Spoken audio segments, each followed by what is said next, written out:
की ओर बढ़ जाएंगे, पर उनके भीतर धर्म प्रवेश कर गया, उनके भीतर भगवान शिव प्रवेश कर गया। और चाहिए क्या अपने को? जिस गांव में पानी की कमी होती है वहां की फसल बिगड़ जाती है, जिस घर में संस्कारों की कमी होती है वहां की नस्ल बिगड़ जाती है। परिवार को सुधारने का सबसे सुंदर तरीका है शिव महापुराण की कथा। परिवार को संवारने का सबसे सुंदर तरीका है भगवान शंकर का अनुमोदन। परिवार को संभालने का सबसे सुंदर आनंद है शिव चरित्र, शंकर का अनुमोदन, भगवान शिव की कथा।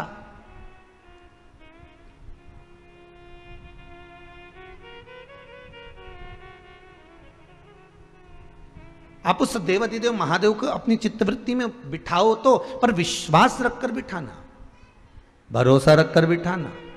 और अगर विश्वास रखकर बिठाया है, भरोसा रखकर बिठाया है, तो शंकर क्यों ना कृपा करेगा।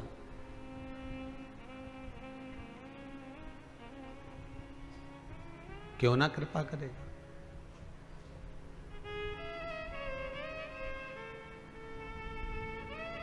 सब दूर से आस छूट जाए,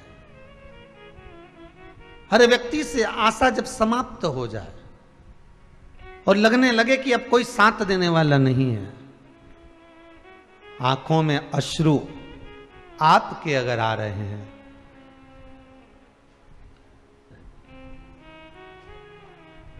महाराज, तब शिव को याद कर लेना। एक बार जरूर याद करना, मेरे देवाधिदेव महादेव को एक बार दिल से अवश्य याद करिएगा।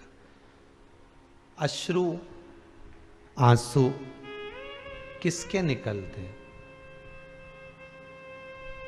जिसका भीतर का विश्वास टूट गया हो, जिसने जगत में सबको आजमा कर देख लिया हो और अंत में भी उसका कोई रिजल्ट सामने नहीं आया, तब वो परमात्मा के पास जाकर फिर रोता है। सदगुरु के पास जाकर, गुरुजन के सामने जाकर, संतजन, साधुजन, तपस्वी जन, साधक, उपासक के पास जाकर, माता पिता के आगे फिर वो रो लेता है, फिर वो रोती है।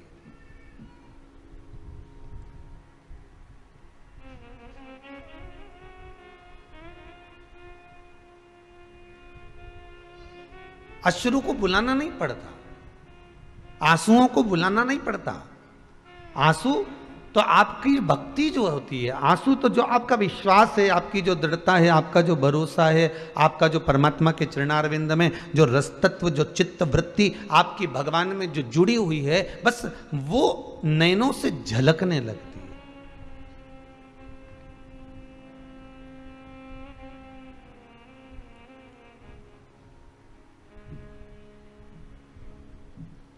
कि लिखन वाले तू हो के दयाल लिखना, मेरे हृदय अंदर सतगुरु दा प्यार लिखना, नैनों में लिखना दर्शन गुरु का, मुख पर गुरु जी दा नाम लिखना, मेरे हृदय अंदर सतगुरु दा प्यार लिखना। क्यों? गुरु तत्व में शिव छुपा हुआ है।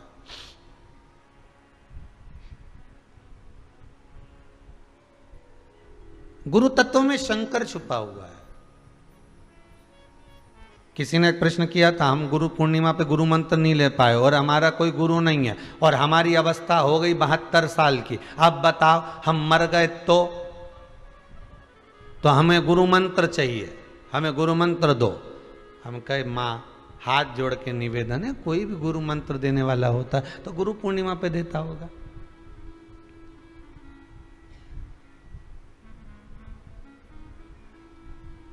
कोई भी गुरु मंत्र देने वाला होगा तो गुरु पूर्णिमा पे देता होगा, कहीं नहीं। और महाराज जी उन तो 15-20 इकट्ठा हो जाए सबके दे रहे और तुम तो दे ही नहीं। अरे तो बात दूसरी बात, गुरु पूर्णिमा पे गुरु मंत्र लेने का समय होवे, जैसे हर कभी रोज रोज पूरण पोली बना के खाओ, रोज रोज भजिया बना के खाओ, रोज रोज गुलाब जामुन बना के खाओ, रोज रोज तुम प्रतिदिन बाजार से एक केक खरीद के लाओ और चाकू से काट काट के खाओ, ने हैप्पी बर्थडे ने टू यू, तो वो केक खाने में मजा आए क्या? अरे बोलो तो जम के। होली का गाना, होली का गीत, होली के गीत तुम बाकी के समय पर सुन के बताओ, अच्छे नहीं लगेंगे, पर होली का जब समय आएगा तो होली के गीत अच्छे लगेंगे। राखी का समय आएगा तो भैया मेरे राखी का बंधन के निवाजे तो गीत अच्छा लगे, और जैसी राखी समाप्त हुई तो कोई गीत अच्छा लगे। जन्माष्टमी आई तो भगवान कृष्ण के जन्म के गीत अच्छे लगते हैं, रामनवमी आई तो राम जी के जन्मोत्सव के गीत अच्छे लगते हैं, दिवाली आई तो दिवाली की आतिशबाजी अच्छी लगती है। समय होता है हर चीज का, गुरु मंत्र का भी एक समय, एक वृक्ष पर जो फल लगे हैं वो भी एक समय पर पनपते हैं, एक समय पर फलित होते हैं।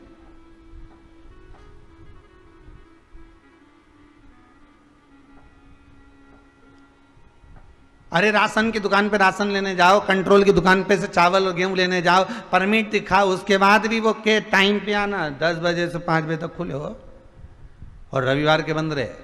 ध्यान रखना, समय पे आएगा तो दूंगा। उसी तरह गुरु मंत्र का भी एक समय होता है, तो मंत्र चाहिए। तो हम क्या करें? और आप कहो कि गुरु मंत्र मिले गुरु पूर्णिमा पे, और अगर हम बीच में निपट गए तो, और बिना गुरु मंत्र के ऊपर चले गए तो दोष नहीं लगेगा? तो हमने कहा लगेगा तो सही, तो किसको लगेगा? तो हमने कहा आपको ही लगेगा। तो क्या हमको काहे को लगेगा? हम तो आपके सामने खड़े हैं कि गुरु मंत्र चाहिए, और आप बोले कि गुरु मंत्र नहीं दें भैया, और दोष किसको लगेगा? तो हमने कहा आपको लगेगा। 72 साल की हो गई तो अभी तक बताते ना गुरु नहीं बनाया।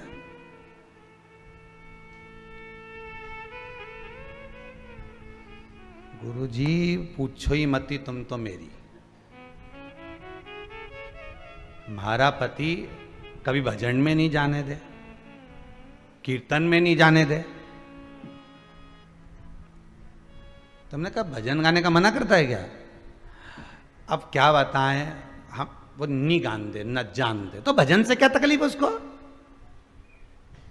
आया है क्या? हाँ आया, बुला जरा बुला उसको।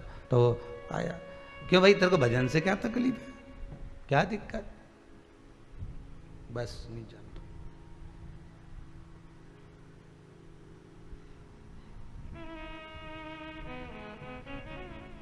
ठीक है, तुम तो ये के गुरु मंत्र दे दो ने जपती रहे। तो हमने कहा मां ये तुझे भजन में नहीं जाने देता ना, मत जा। पति कह रहा है कि मत जा तो मत जा, तू घर में बैठकर श्री शिवाय नमस्तुभ्यम तो जप सकती है, मंत्र तो बोल सकती है। ओम नमः शिवाय पंचाक्षर मंत्र का स्मरण कर सकते हो, ओम नमो भगवते वासुदेवाय का स्मरण कर सकते हो। शंकर गुरु है और गुरु शिव है, शिव गुरु है। तो क्यों ना, अगर मंत्र नहीं भी है तो हम जप क्यों नहीं सकते? हम क्यों ना जपें उसको?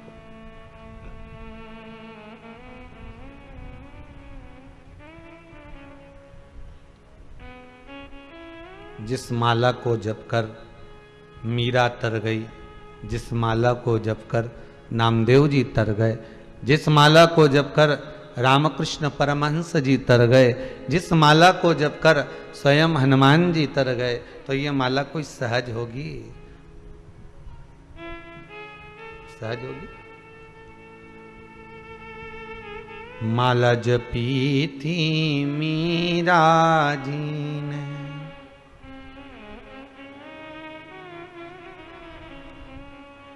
मुझे ला दो भजन की वही माला, मुझे ला दो भजन की वही माला। जिस माला को मीरा जपी थी, जिस माला को कर्मा जपी थी, मिल गए उनको नंद लाला, मुझे ला दो भजन की वही माला।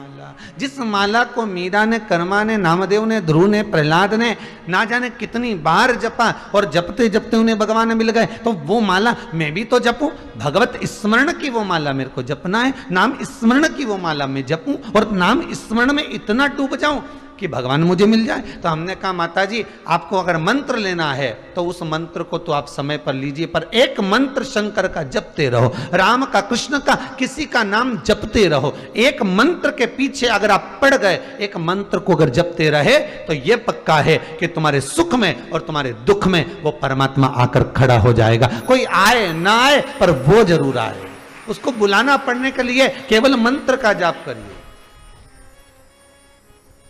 अरे भगवान कृष्ण जिस समय पर पांडव जुआ खेलने के लिए जा रहे थे, चौसर खेलने के लिए, सबसे आगे मेरे कृष्ण चल रहे थे।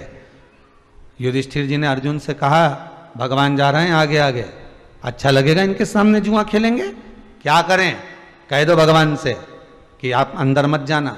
तो हाथ जोड़कर अर्जुन ने कह दिया प्रभु कहां जा रहे हो इतनी जल्दी जल्दी? भगवान बोले अब तुम लोग जा रहे हो ना सबकी सब जुआ खेलने, तो मैं तुम्हें देखता रहूंगा, तुम्हारा इंतजार करूंगा, हो वहां पर तुम्हारे चौसर खेलने की जगह पे मैं बैठूंगा। प्रभु आप अंदर नहीं आओगे, आपके सामने हम गलत काम नहीं कर सकते, आपके सामने हम गलत काम नहीं करेंगे, आप अंदर नहीं आओगे।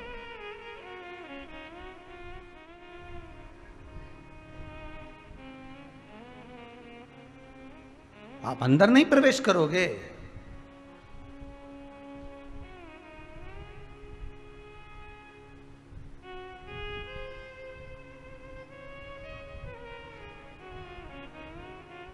देखिए आप पाप कर रहे हो, पुण्य कर रहे हो, छुपाकर कर रहे हो, उसके खाते में लिखा हुआ है। पाप का फल भी, ना तो पाप कभी छुपा है और ना पुण्य कभी छुपा है। पाप भी नहीं छुपता, पुण्य भी नहीं छुपता। पाप का फल भी सामने आता है और पुण्य का फल भी सामने आता है, दोनों चीजें सामने आएगी।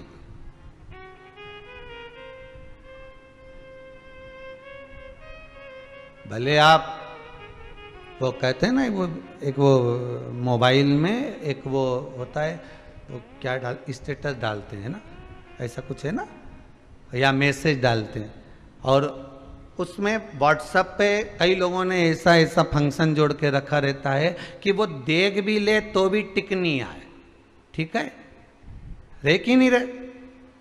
उसने ऐसी सेटिंग कर कर रखी है कि वो ऑनलाइन दिखता ही नहीं है, देख ही नहीं रहे। बोलो ईमानदारी से, जितने लोग आस्था पर सुन रहे हो, कि सामने वाला व्यक्ति भले ऑनलाइन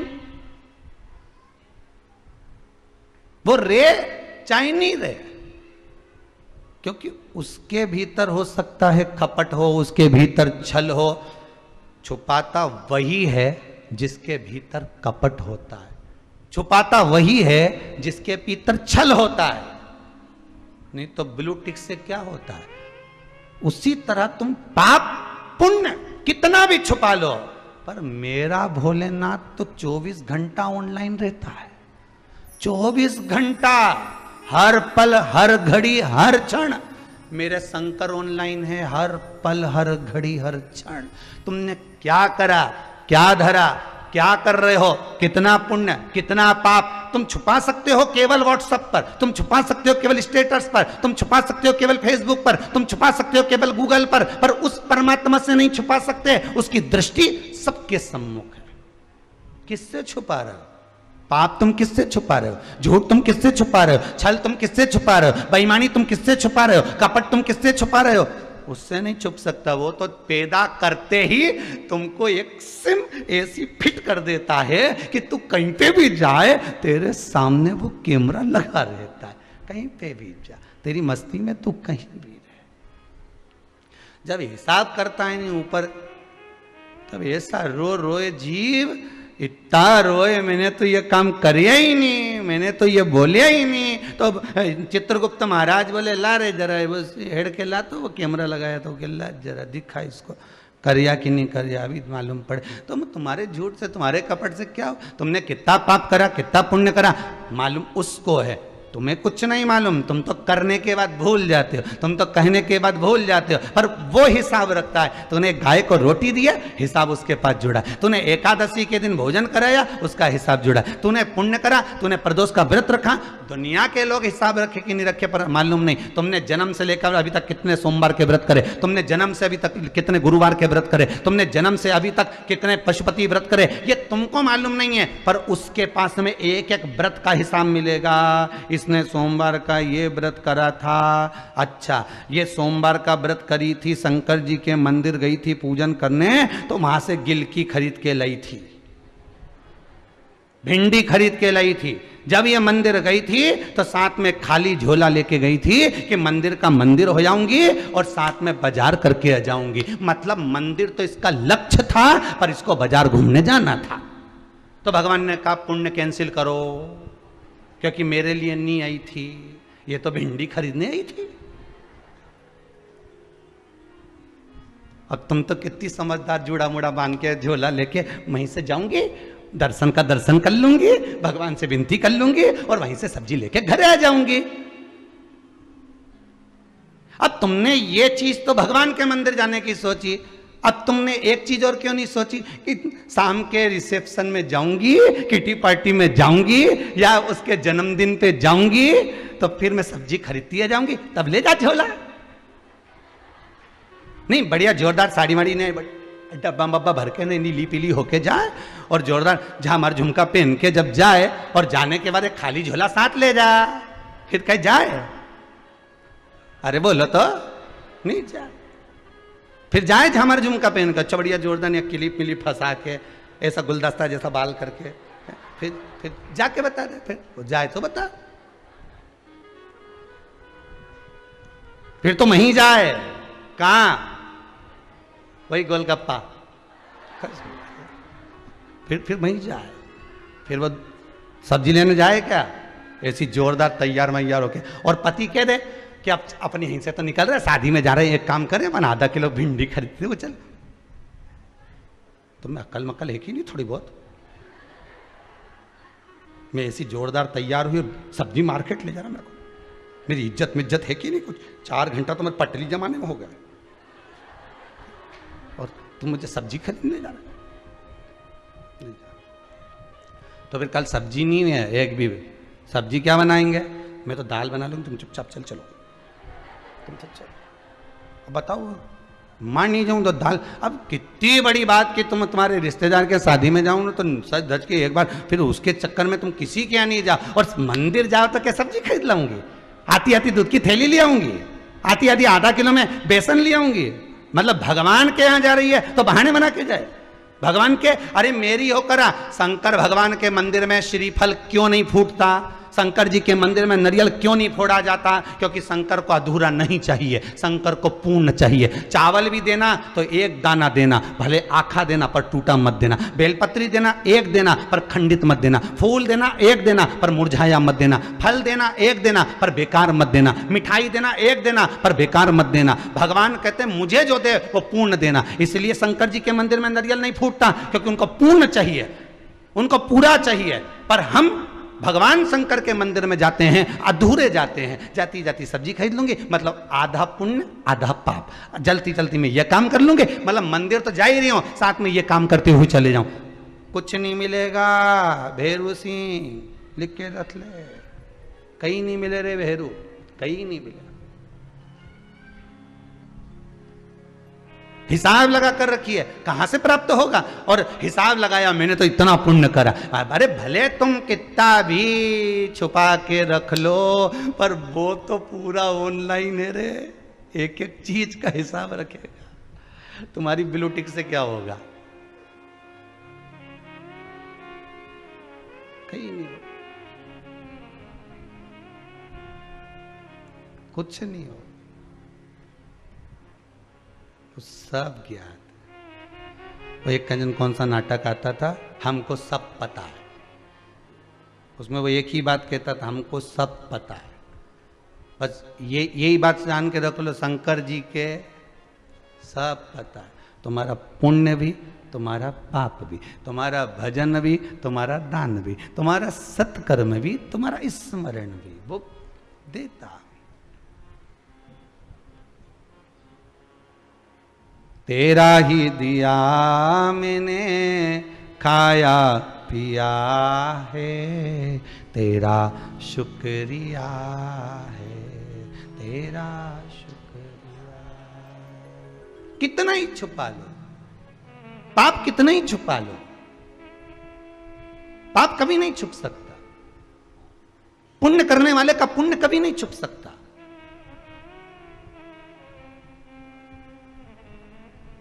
आप चुपचाप से भी अगर 2 रुपए दान करें, आपने गुप्त दान भी करा है, तो वो पुण्य भले आपने जगत से छुपा लिया पर उससे नहीं छुप सकता, उसका तुम्हें पुण्य का भाग मिलेगा।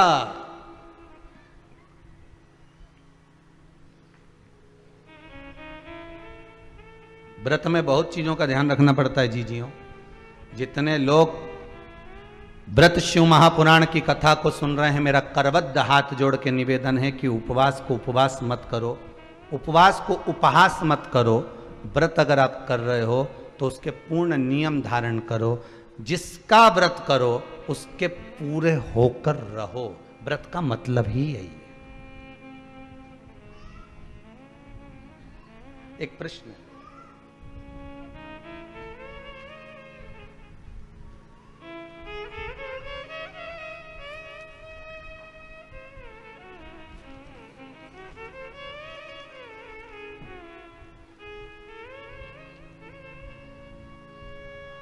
सोमवार के दिन जन्माष्टमी है और उसी दिन हमारा पशुपति नाथ का आखिरी व्रत है। हम तो बीच में अटक गए, क्या करें? अब तुम्हारी मर्जी, मैं चाहे ये करूं, मैं चाहे वो करूं, मर्जी तुम्हारी है। प्रश्न है, और यह प्रश्न केवल एक का नहीं होगा, ना जाने कितनों का होगा कि मैं पशुपति व्रत भी कर रही हूं और जन्माष्टमी।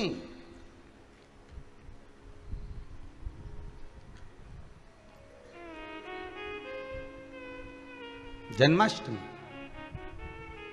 अब कौन सा व्रत करें? अब आपसे ही हम प्रश्न का उत्तर लेंगे, ठीक है? आप सब जितने आस्था चैनल पर कथा सुन रहे हो, इस प्रश्न का उत्तर आपको देना है। एक मौसी जी तुम्हारी रोज रोज आए, हर हफ्ता आ जाए, और एक मामा जी तुम्हारा साल भर में एक बार आए। अब हिसाब तुम बताओ कि सबसे ज्यादा सम्मान तुम वह मौसी जी के दोगे कि वो मामा जी इतना दिन के बाद आया है उसके दोगे? अब जम के बोल दो जरा, मामा जी के दोगे ना कि इतना समय के बाद आया। तो पशुपति व्रत तो तुम 4 पहले से कर रही हो, 3 पहले से कर रही हो, तो एक काम करो, ये जो मामा जी आई रिया है नहीं, ठीक है, समझ गए ना उत्तर में कि और आगे समझा? नहीं, हाँ, जैसे तो तुम सब समझदार हो रहे, कथा सुन सुन के समझदार हो गए, इतना तो कथा तुम ही बाँच लो है? बस समझ जाओ उत्तर में कि पशुपति व्रत 5 करना है। मान लो बीच में रजस्वला धर्म आ जाता है कभी कभी, तो आगे बढ़ता है कि नहीं बढ़ता? व्रत बढ़ता है ना। तो पशुपति व्रत का मतलब यह है कि आप शंकर के पूर्ण हो या फिर कृष्ण के पूर्ण हो। आप जन्माष्टमी का व्रत करना है, भगवान आए हैं, जन्माष्टमी का व्रत कर रहे हो तो पूर्ण तरह से जन्माष्टमी का व्रत करो। सोमवार पशुपति व्रत अगले सोमवार कर लूंगी, बाबा कराएगा। हो सकता है जिस कामना से तुम पशुपति व्रत उठाई थी वो कामना पूरी होने में थोड़ा समय लग रहा होगा, तो भगवान ने कहा थोड़ा रुक जा, एक व्रत और आगे बढ़ा ले। ये भगवान करा रहा है, नहीं तो भगवान को क्या पड़ी थी ने सोमवार के जन्माष्टमी कराने की? रविवार की नहीं करा देता। हर चीज में अच्छा सोचो, गलत तो अपने सोचना ही नहीं। क्यों गलत सोचे अपन? कोई बुराई भी करे ना अपनी, कोई निंदा भी करे, कोई कितना भी गलत बोले, गालियों पर गालियां दे, अपशब्द पर अपशब्द देते, ताने पर ताने दे, बुराई पर बुराई करे, निंदा पर निंदा करे, कितना ही करे, अपने ही खाए और अपने कोई गालियां दे, अपने कोई अपशब्द दे, तो भी तुम्हारे मुख से अपशब्द नहीं निकलना चाहिए, तो भी कहो भगवान ने गजब करा, इसको पैदा कर कर मेरे पास भेज दिया। ये बड़ी कृपा भगवान की हुई, जो कम से कम मुझे कोई तो मिला ताने देने वाला, मुझे कोई तो मिला अपशब्द कहने वाला। जब मैं छोटी थी, जब मैं छोटा था, तब दुनिया के लोग माता पिता भी दो मार कर चले जाते थे, अपशब्द कह देते, तब कोई कहता ही नहीं है, कम से कम ये तो मिला है। उसमें अच्छा ढूंढो, उसमें श्रेष्ठ ढूंढो। व्रत करो तो श्रेष्ठता से करो, पूर्ण समर्पित होकर। शंकर भगवान को पूरा नारियल चढ़ता है, टूटा हुआ नहीं, फूटा हुआ नहीं, पूर्ण चढ़ता है शंकर भगवान को, कि पूर्ण दिया अधूरा नहीं। फल भी दिया तो पूर्ण दिया, अधूरा नहीं। शिव को फल भी टुकड़े होकर नहीं चढ़ते, शंकर को पूर्ण फल चढ़ता है, पूर्ण।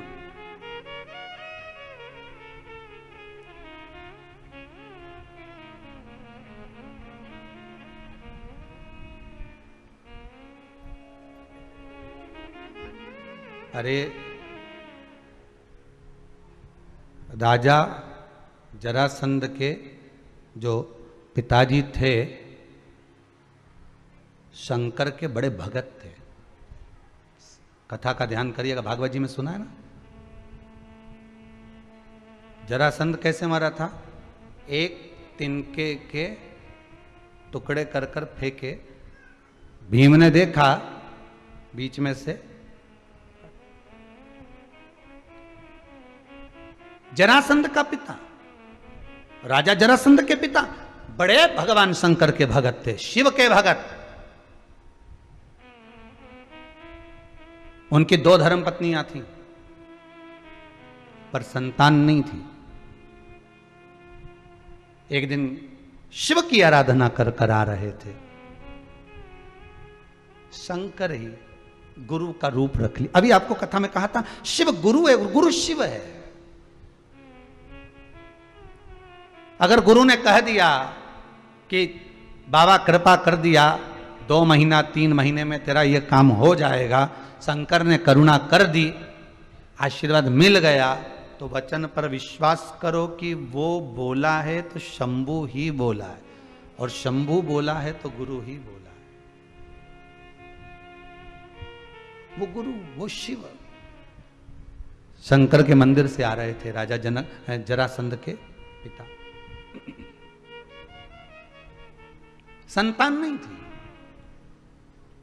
और मार्ग से आते आते आज आंख में अश्रु भरे हुए थे पिता के। वहीं शिव गुरु का रूप रख कर आ गए। क्या हुआ, क्या बात है, क्या हो गया? 2 धर्म पत्नी पर संतान नहीं। हमारे शास्त्र हमको कितनी सुंदर सीख देते हैं कि दशरथ जी के घर में संतान नहीं हुई तो उन्होंने गुरु जी के सामने जाकर हाथ जोड़कर निवेदन करा कि मेरे घर में 3 धर्म पत्नियां संतान नहीं है।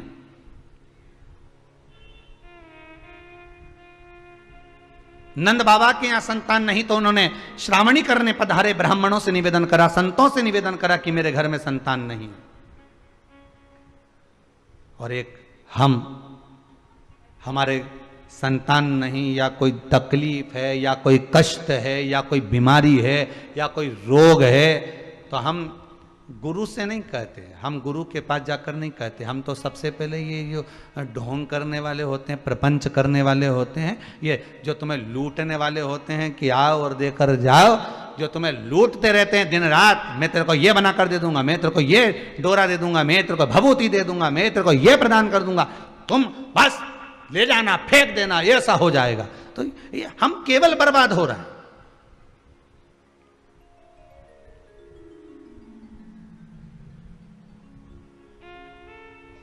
हम भरोसा नहीं रख पाए भगवान पर।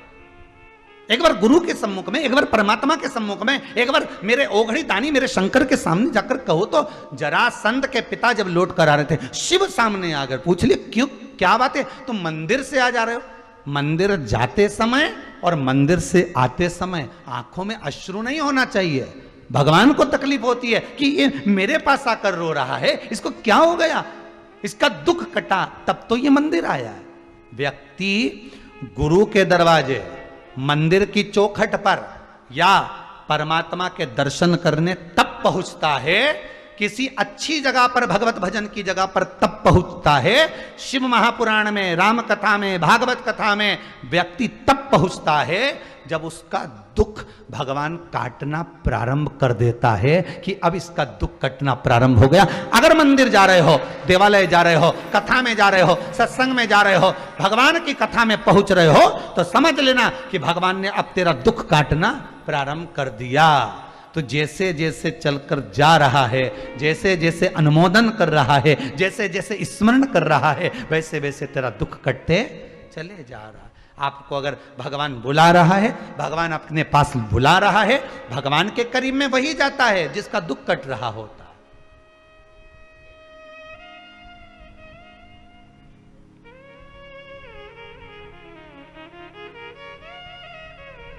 कहाँ दिल्ली, कहाँ मुंबई, कहाँ पूना, कहाँ गुजरात, कहाँ महाराष्ट्र, कहाँ राजस्थान, कहाँ कहाँ से लोग स्मरण करते हैं कि हम उज्जैनी जा रहे हैं, हम महाकालेश्वर जा रहे हैं, हम ओंकारेश्वर जा रहे हैं, हम कुबेरेश्वर जा रहे हैं। कितना स्मरण करते हैं लोग। कब जाता है व्यक्ति? जब उसका दुख कटना प्रारंभ हो जाता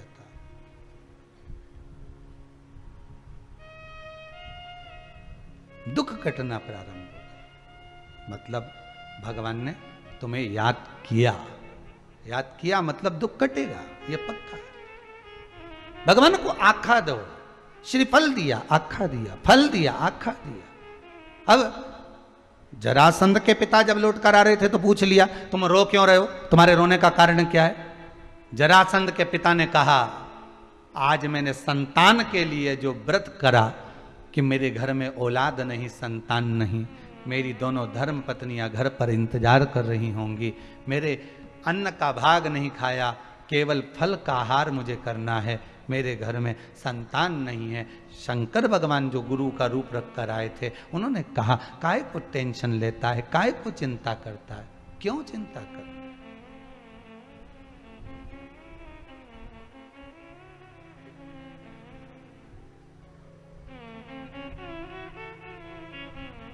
ना कोई चिंता, ना कोई टेंशन, भोले के नाम में बस एक है मेंशन। शिव जो कर रहा है ये टेंशन को मिटाने का काम कर रहा है।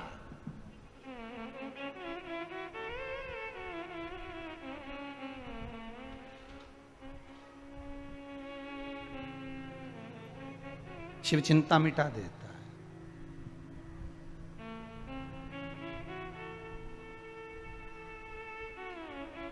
क्यों चिंता करते हो? किस लिए कर रहे हो? क्या हो गया ऐसा जो रो रहे हो? कहा संतान नहीं है, इतनी सी बात, बस इतनी सी बात। शंकर कहने लगे, तूने व्रत रखा है ना, व्रत रखा है तूने, तो व्रत रखा है तो फिर या तो व्रत रखने वाला व्यक्ति पहली बार जब व्रत रखे, पहला व्रत रखे, तो भगवान से निवेदन कर दे कि मैंने व्रत इसलिए करा, मेरा व्रत मैं कर इसलिए रही हूं, मैं पशुपति व्रत इसलिए कर रही हूं कि मेरा बेटा सीए में पास हो जाए, मैंने पशुपति व्रत इसलिए करा कि मेरी बेटी का घर संवर जाए, मैंने पशुपति व्रत इसलिए करा कि बाबा मेरी विनती को स्वीकार कर लो। विनय तो करो बाबा से। मैंने सोमवार व्रत करा, मैंने मंगलवार व्रत करा, मैंने गुरुवार व्रत करा, मैंने शुक्रवार, मैंने शनिवार, मैंने ये सारे व्रत करे आपने, तो बाबा से निवेदन तो करो। बस अब मत रो। अब क्यों रो रहे हो? कितना सुंदर कहा है कि जरासंध के पिता से शंकर गुरु का रूप रखकर करे कि अब क्यों रो रहा है, किस लिए? भगवान के सामने पहुंच गए ना आप, भगवान ने बुला लिया ना आपको, मंदिर पहुंच गए ना आप, गुरु के दरवाजे पहुंच गए ना आप, महाकाल राजा की नगरी में, कुबेरेश्वर धाम में, ओमकारेश्वर धाम में, भीमा शंकर में, परली बैजनाथ में, केदारेश्वर में, रामेश्वरम में, मल्लिकार्जुन में, जब आप किसी भगवान के धाम में पहुंच गए, फिर आंसू क्यों, फिर क्यों रो रहे हो? उसने बुलाया है। खाली नहीं जाने देता।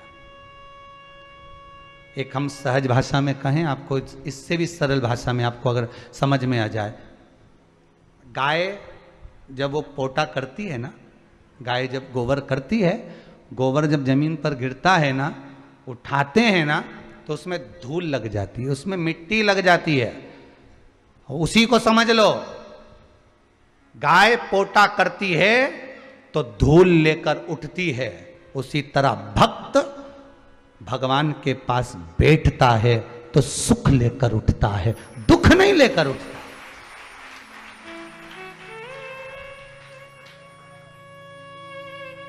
सतगुरु के पास जाकर, गुरु के चरणों में पहुंचकर, तीर्थ में पहुंचकर, भगवान की चौखट पर पहुंचकर आप दुख लेकर नहीं जाओगे, आप सुख लेकर जाओगे।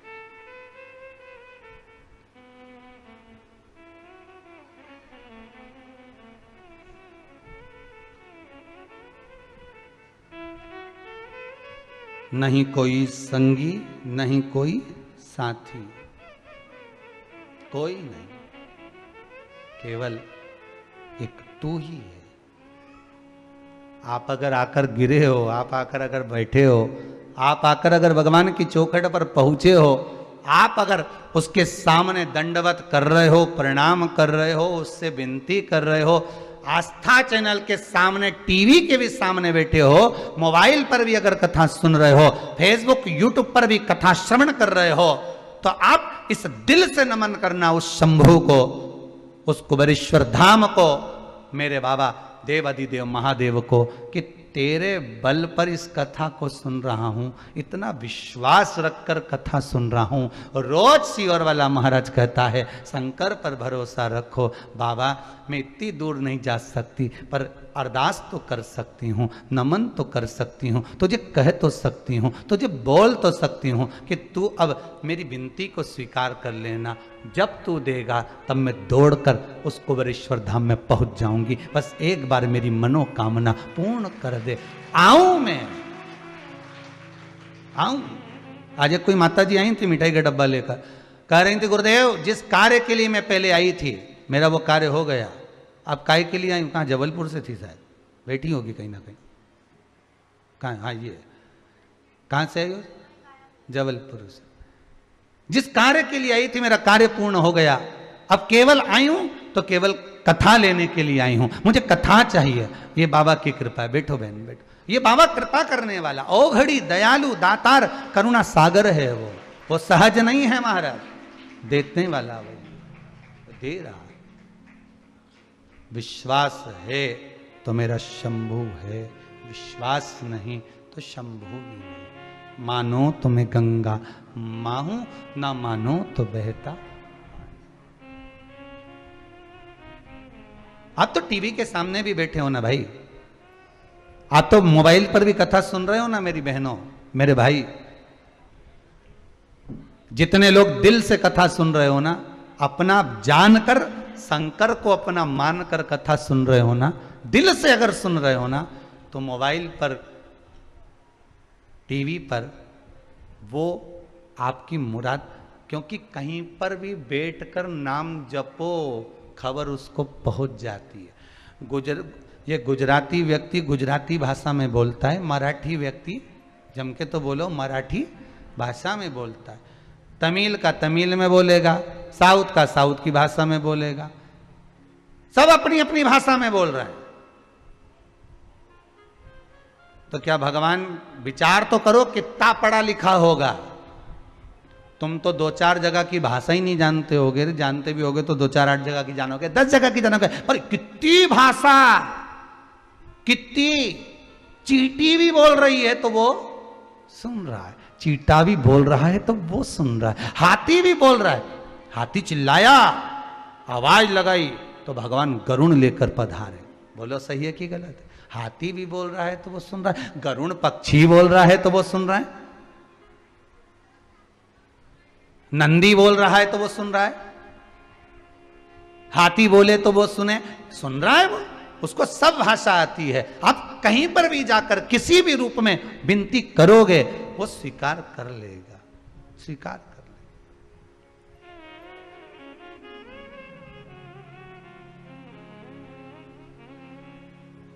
जरासंध के पिता से पूछा तू क्यों रो रहा? कहा संतान नहीं। बस इतनी सी बात, संतान नहीं, इतनी सी बात के लिए रो रहा है? हाँ, संतान नहीं है इसलिए रो रहा हूं। भगवान ने कहा चिंता मत कर। क्यों चिंता करता है? शंकर ने कहा ये आखा फल है, एक फल मैं तुझे दे रहा हूं। अब शिव को भी पूर्ण फल पसंद है तो भक्त को भी वो पूर्ण ही देता है, अब पूर्ण नहीं देगा। ये फल ले, इस फल को रात्रि होने से पहले तेरी धर्म पत्नी के पास भेज दे, वो खाएगी, गर्भ ठेर जाएगा। शंकर का प्रसाद रात भर नहीं रखा था, इसलिए शिव जी ने कहा ये फल ले, रात्रि होने से पहले ये फल पहुंच जाना चाहिए तेरी पत्नी के पास। अब जहां जरासंध के पिता तप करने गए थे वहां से घर तो ना जाने कितने कोसों दूर था, कैसे जाएगा, कैसे पहुंचेगा, कैसे जाएगा? जरासंध के पिता के पास में एक पक्षी था, उस पक्षी को डाली में लगा हुआ फल डाली पकड़ा कर दे दिया, ये रानी को दे देना ले जाकर, ये रानी को दे दो ले जाकर। और रानी को ले जाकर दो, रानी से कहना ये फल भेजा है खा लेना, गर्भ ठेर जाएगा। रानी ने फल पाया, जैसे ही फल आया रानी ने सोचा हम राजा की 2 धर्म पत्नियां हैं, इसको ये नहीं मालूम था कि शंकर ने पूर्ण दिया है तो पूर्ण पाइए, रात्रि से पहले भेजा है। शास्त्र कहता है शंकर का प्रसाद रात भर नहीं रखा होना चाहिए, ये 16 सोमवार की कथा में भी लिखा है, संकट सोमवार की कथा में भी लिखा है। जो संकट सोमवार का उद्यापन करते हैं, शंकर की कथा को सुनते हैं, जो सोमवार का व्रत करते हैं, संकट सोमवार 16 सोमवार का व्रत उद्यापन करते हैं, वो कथा में पढ़ लेते होंगे कि शंकर का प्रसाद चूरमा हो, बेलपत्री हो, जो भी आप प्रसाद है शिव का, उसको रात भर ना रखिएगा।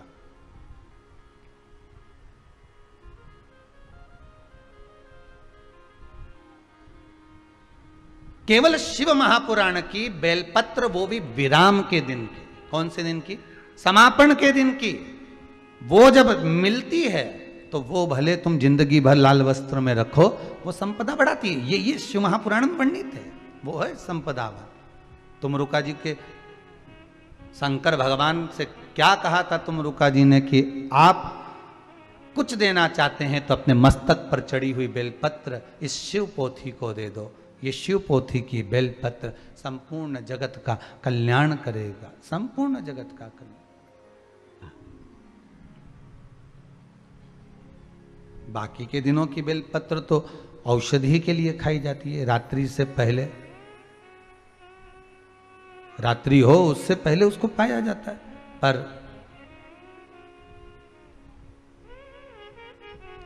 प्रसाद रात भर नहीं रखना। शिव महापुराण का, शंकर का, शंकर के अनुमोदन का, शिव के स्मरण का, शंकर मंदिर का आप पाना है तो वहीं पर पा लीजिए, दे वो लाओ दे दीजिए। अब फल तो भेज दिया था, वो फल चले भी गया था, रानी को पहुंच भी गया। रानी ने सोचा हम 2 महारानी हैं, उसने आखे फल के 2 टुकड़े कर दिए, दोनों ने खा लिए, दोनों को संतान हुई। संतान भी जो शंकर के फल के टुकड़े करे थे तो औलाद भी आदि आदि हुई, संतान भी आदि आदि। नासिका का एक छिद्र, एक आंख, आधा मुख, एक हाथ, एक पांव, एक रानी को हुआ, आधा दूसरी रानी को हुआ। जैसे ही रानी को आदि आदि संतान हुई, जरासंध के पिताजी को मालूम पड़ा कि संतान हुई और दासियों ने आकर कह दिया संतान भी ऐसी हुई कि कुरूप हुई। आदि आदि संतान उत्पन्न हुई है, आदि आदि संतान उत्पन्न हुई है, हाँ आदि आदि संतान, हाँ कहाँ है लेकर आओ। जो लेकर आए देखा तो ये तो आदि आदि है। पिताजी ने कह दिया ऐसी संतान हमको नहीं चाहिए, ले जाओ फेंक दो इसको, ले जाकर कहीं फेंक दिया जाए, जंगल में, वन में ले जाओ इसको, डाल दीजिए वन के अंदर, ले जाओ इसको। एक दासी को भेज दिया, दासी ने ले जाकर उसको फेंक दिया। फेंका, आधा आधा टुकड़ा अलग पड़ा था। एक हुई थी राक्षसी, पर कभी राक्षस कृत्य नहीं करा था। राक्षस कुल में जन्मी थी हुई, पर राक्षस कर्म नहीं करा था। इस निकल कर जा रही थी।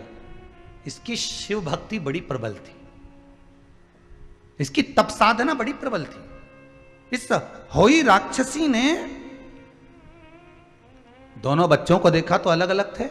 इसने अपने तप बल से बाबा देव अधिदेव महादेव से प्रार्थना कर कर दोनों को जोड़ दिया। दोनों को जोड़ा, लेकर गई जरासंध के पिताजी के पास में ले जाकर कहा, ये तुम्हारा बेटा है, टुकड़े टुकड़े कर कर अलग पड़ा था, मैंने अपने शिव आराधना से अपनी भक्ति से इसको जोड़ दिया है, ले तुम इसको रख लो।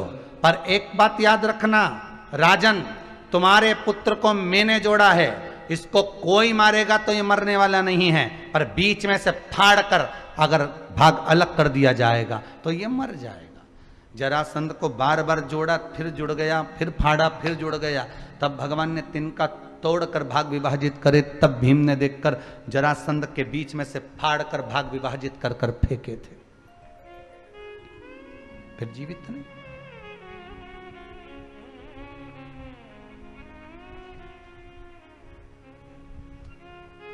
जरासंध के पिताजी ने उस होई का सम्मान करा, सत्कार करा, पूजन करा।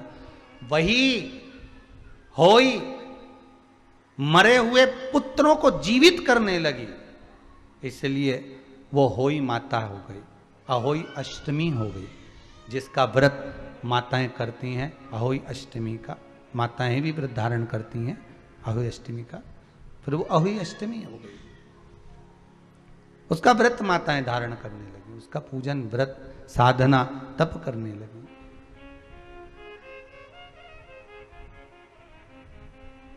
भगवान को पूर्ण चाहिए। आप भगवान को फल दे रहे हो, पूर्ण दीजिए। आप भगवान की सेवा कर रहे हो तो पूर्णता में करिए। आप भगवान का मंत्र जाप कर रहे हो, पूर्णता में करिए। अपूर्ण शिव को नहीं चाहिए।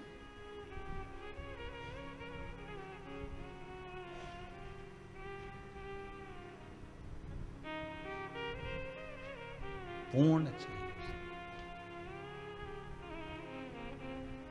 और जब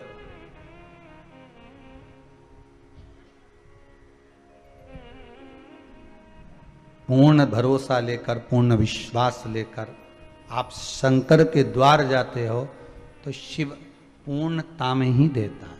शंकर कभी अपूर्ण नहीं देगा। शिव अपूर्णता कभी नहीं देता। एक किसी माताजी ने एक प्रश्न किया था कि हमारे यहां कोई कह रहा था कि जब नारी गर्भ से रहती है तो उसको शंकर जी का पूजन नहीं करना चाहिए। तो उन माताजी से हमने लिखकर भेजा था कि हमको ये जरूर बता देना कि कौन से शास्त्र में कहां लिखा हुआ है कि शिव की आराधना ना करें। गर्भस्थ नारी भी शंकर की आराधना कर सकती है। शिव की आराधना में कोई कमी नहीं।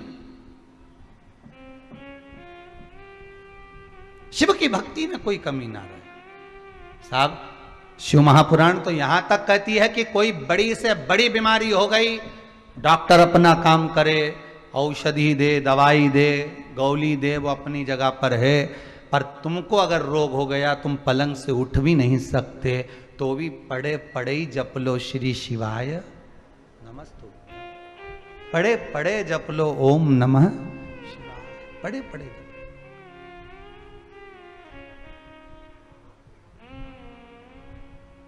बड़े पड़े, क्योंकि वो शंकर बड़ा अजब है, बड़ा गजब।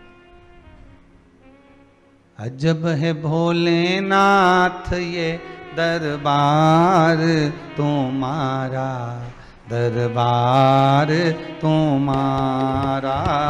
अजब है भोलानाथ ये दरबार,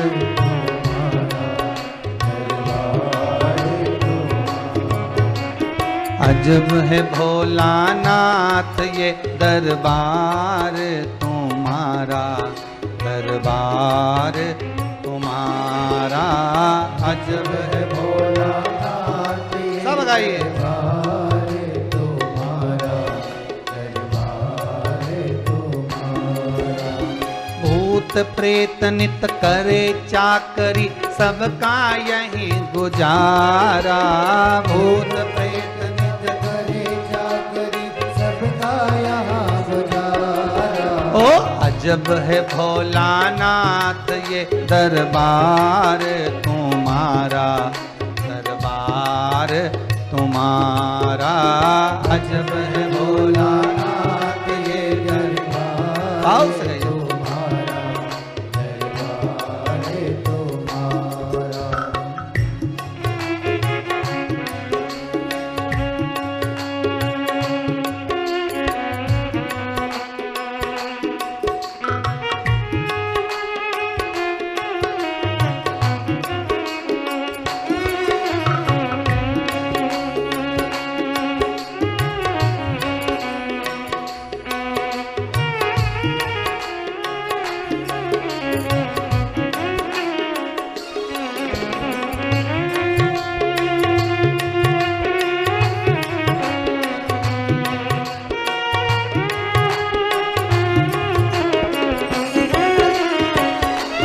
प्रेम से आनंद से ताली सेवा देते हुए भक्ति के साथ आनंद के साथ में देते हुए भाव से जय हो।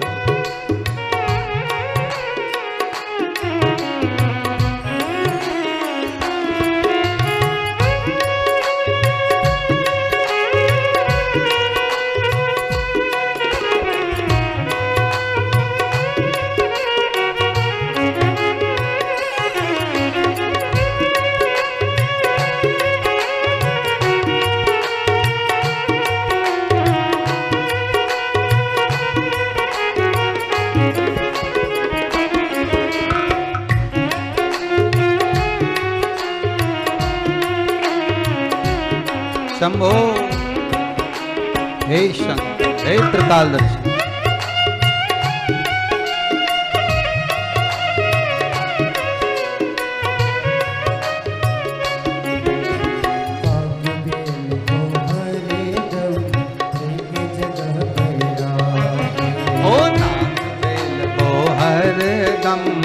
एक जगह पे राखे, कभी न दूजे को बुरी नजर से ताके, कभी न एक दूजे को बुरी नजर से ताके। कहीं और नहीं देखा हमने ऐसा गजब नजारा, कहीं और ना देखा हमने ऐसा गजब नजारा। अजब है भोलेनाथ ये दरबार तुम्हारा, दरबार तुम्हारा। ओ अजब है भोलानाथ ये दरबार तुम्हारा, दरबार तुम्हारा। भूत प्रेत नित करे चाकरी, सबका यहाँ गुजारा। भूत प्रेत नित करे चाकरी, सबका यहाँ गुजारा। ओ अजब है भोलानाथ ये दरबार तुम्हारा, दरबार तुम्हारा। अजब है भोलानाथ ये दरबार तुम्हारा, दरबार तुम्हारा। ओ जय भोला भंडारी, गौरा के त्रिपुरारी। जय भोला भंडारी, गौरा के त्रिपुरारी। ओ रखियो लाज हमारी, गौरा के त्रिपुरारी। रखियो लाज हमारी, गौरा के त्रिपुरारी। भूत प्रेत नित करे चाकरी, सबका यहाँ गुजारा। भूत प्रेत नित करे चाकरी, सबका यहाँ गुजारा। ओ अजब है भोलानाथ ये दरबार तुम्हारा, दरबार तुम्हारा। अजब है भोलानाथ ये राधे दरबार तुम्हारा, दरबार तुम्हारा। हो।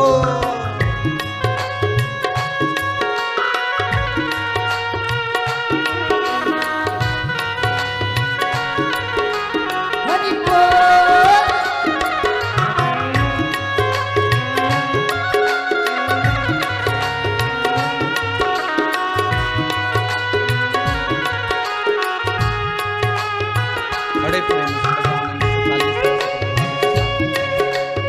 आनंद के साथ।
गणपति राखे चोहा कभी सर्व नहीं छुआ। अरे गणपति राखे चूहा सर्प कभी नहीं छुआ। भोले सर्व लटकाए कार्तिक मोर न जाए।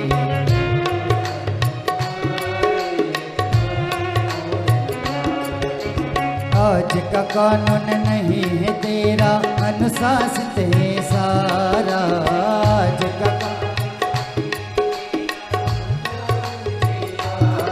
ओ अजब है भोलानाथ ये दरबार तुम्हारा, दरबार तुम्हारा। अजब है भोलानाथ ये दरबार तुम्हारा। भूत प्रेत कर चाकरी सबका यहाँ गुजारा। भूत प्रेत नित करे चाकर सबका यहाँ गुजारा। ओ अजब है भोलानाथ ये दरबार तुम्हारा, दरबार तुम्हारा। अजब है भोलानाथ ये दरबार तुम्हारा, दरबार तुम्हारा।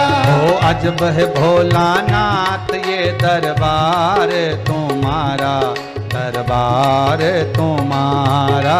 अजब है भोलानाथ ये दरबार तुम्हारा, दरबार तुम्हारा। दरबार तुम्हारा, दरबार तुम्हारा, दरबार तुम्हारा। दरबार तुम्हारा। शिव दयालु है, शिव दातार है, शिव करुणा की सागर है। आप व्रत भी कर रहे हैं तो पूर्णता में करिए, आप स्मरण भी कर रहे हैं तो पूर्णता में करिए, मंत्र जाप भी कर रहे हैं तो पूर्णता में करिए। शिव उसको स्वीकार करेगा, भगवान उसको स्वीकार लेंगे। कितना सुंदर लिखा है कि व्यक्ति दान भी करे तो पूर्ण करे। क्या करे? दान।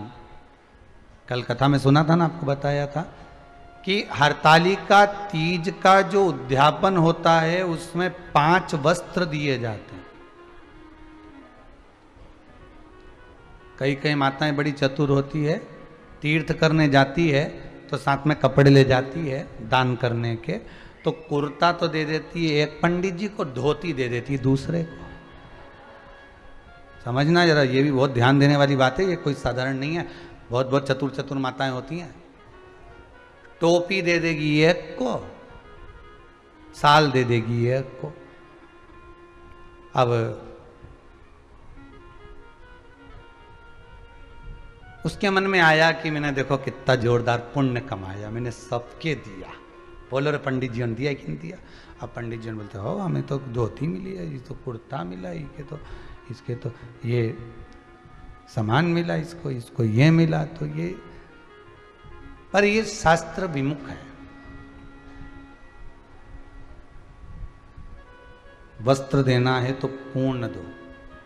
कैसा वस्त्र दो? पूर्ण। सुहागन स्त्री को, सौभाग्यवती नारी को अगर वस्त्र देना है तो पूर्ण वस्त्र देना चाहिए। कभी साड़ी दे दी और चोली का कपड़ा नहीं दिया तो वो श्रेष्ठ नहीं है। अब कई कई माताएं तो कहती हैं गुरुजी साड़ी में ही आजकल वो कपड़ा लगाया आता है, भले लगा हुआ आता है पर साड़ी में सिला हुआ होता है, वो बना हुआ होता है, उसको अलग करना पड़ेगा। तो या तो तुम उसको पहले अलग करके लाओ फिर दो। पर कभी भी सौभाग्यवती नारी को एक वस्त्र मत दो, एक वस्त्र कभी नहीं देना है। पहले भी हमने एक बार कथा में कहा था, आज फिर कहते हैं, जो ये आप लोग एक नया पैटर्न लेकर आए हो ना, एक नया तरीका लेकर आए हो कि जैसे करवा चौथ का उद्यापन करा, तीज का उद्यापन करा, छठ का उद्यापन करा, या कोई भी उद्यापन माताएं करती है ना सोमवार वगैरह का, तो टीकी का पत्ता रख देती है, बिंदी रख देती है, सामान रख देती है, उसमें एक ब्लाउज का पीस रख देती है। दोष है।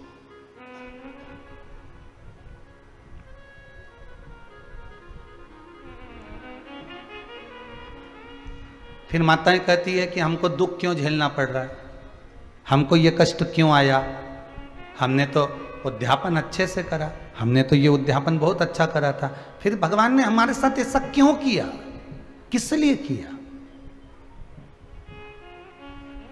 उसका दोषी परमात्मा नहीं है, उसके दोषी आप हो। आपको अगर वस्त्र देना था तो वस्त्र पूर्ण 2 देना था। एक अकेला वस्त्र तो जब जीव के प्राण छूटते हैं तभी जाता है।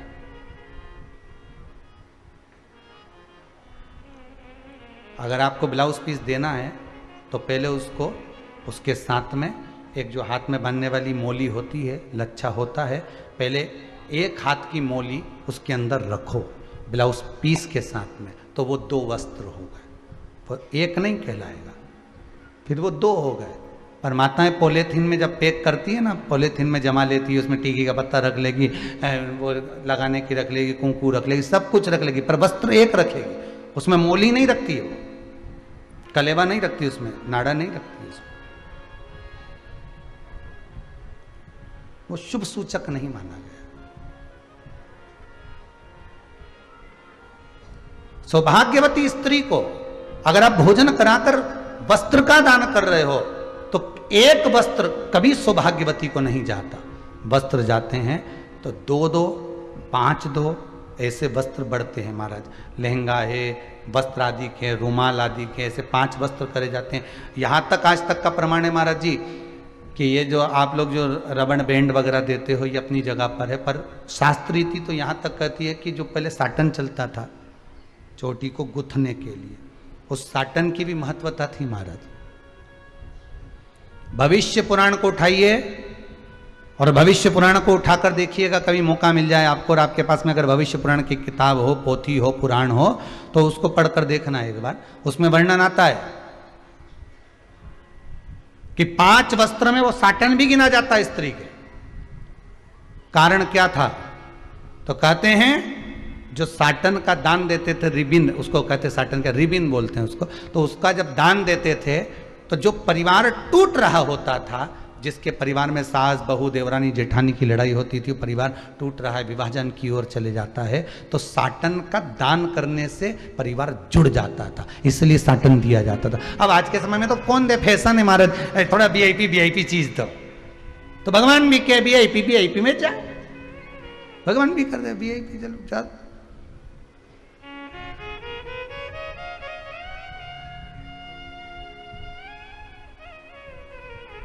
अरे क्यों पुराणों में लिख दिया कि बांस की डलिया में अनाज रखकर, सुहाग सामग्री रखकर ब्राह्मण को जब भोजन कराते हैं तो उसको बांस की डलिया, आपने पढ़ना, उसमें लिखा है, आपके पास में तो किताबें होंगी उपवास की, बांस की डलिया में सामान रखकर दीजिए। बांस की डलिया, यहां लिखा नहीं कि प्लास्टिक की डलिया में पैक कर दो, यहां बांस की डलिया लिखिए। बांस क्यों? क्योंकि बांस शुभ कार्य का सूचक होता है। जब विवाह होता है तो बांस का मंडप लगता है, शुभ कार्य का सूचक होता है। बांस वंश की वृद्धि करता है। उद्यापन करने वाली नारी बांस की टोकरी में, बांस की पिटारी में सामान रखकर जब सौभाग्य का देती है, तो जैसे बांस की टोकरी एक दूसरे से गुथी होती है महाराज, और उस बांस के छोटे छोटे से रर्रे निकले होते हैं, हल्के से ले तो वो चुभ जाते हैं, उसी तरह जो दूसरी बांधाएं आती है बांस की टोकरी, उसको दूर भगाकर अखंड सौभाग्य प्रदान करती है। इसलिए बांस की पिटारी लिखी गई है। उद्यापन में प्लास्टिक की पिटारी नहीं लिखी है, प्लास्टिक की कोई डलिया नहीं लिखी है। अब ये तो फैशन की बात है, बांस की लाएंगे, कौन घर में यूज करे नहीं करे, तो फिर तो तुम्हारा मन है, आगे मर्जी आपकी।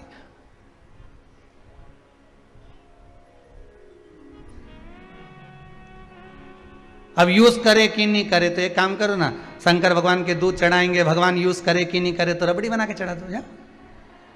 अब तो तुम्हारे ऊपर है।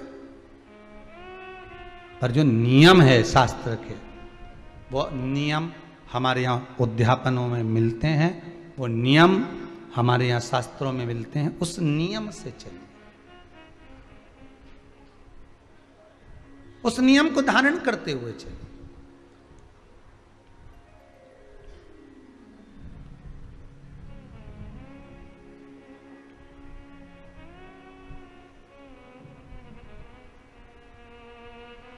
और उस नियम को जब धारण करते हुए चलोगे तो जीवन का एक सुख प्राप्त होगा, जीवन का एक आनंद प्राप्त होगा।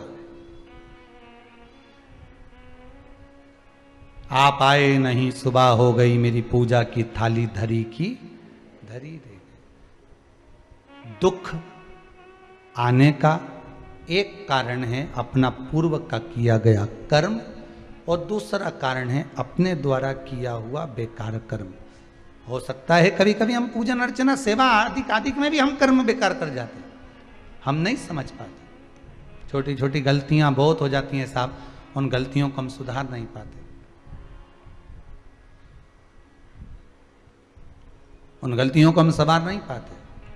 वस्त्र का दान देना है, आप किसी को, ब्राह्मण 4 बेटे हैं तो आप बन सके तो पूर्ण 5 वस्त्र जो लिखे हैं वैसा दीजिए, नहीं बन सकता तो 2 वस्त्र दीजिए, भले कुर्ता पजामा दो, धोती कुर्ता दो, चाहे उसके साथ में एक रुमाल रख दो, पर वस्त्र 2 होना चाहिए, चाहे पुरुष को दो चाहे स्त्री को दो, और उद्यापन में दो तो 5 दो। कितने देना है? 5 वस्त्र का दान। कन्यादान में हमारे मौसा जी स्टील की टंकी दे रहे हैं। बर्तन कितना हुआ? जम के बोलिए जरा। 1 स्टील की टंकी दे रहे हैं। अब कन्यादान कराने वाले पंडित जी से उस कन्यादान का महत्व पूछिए कि कन्यादान करते समय 5 वस्त्र का, 5 बर्तन का, 5 वस्तुओं का प्रमाण वर्णित है। यहां तक शास्त्र कहता है जब कोई मरता है तो उसको शमशान में जब अग्नि देते हैं, अग्नि देने के बाद जब उसका क्रम पूरा हो जाता है, मस्तिष्क में ले जाकर जब वो घी का जो बांस बांधा जाता है,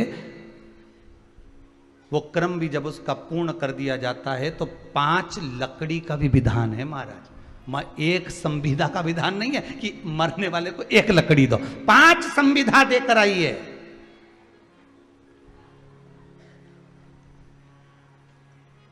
अब आज के जमाने में तो लोग मुर्दे को जलाने जाते हैं, अंतिम संस्कार करने जाते हैं, तो 1 आध लकड़ी का टुकड़ा उठा के, 1 कंडे का टुकड़ा उठा के पटक कर आ जाते हैं। दोष है उसका, या तो 2 मती और देना है तो 5 दो,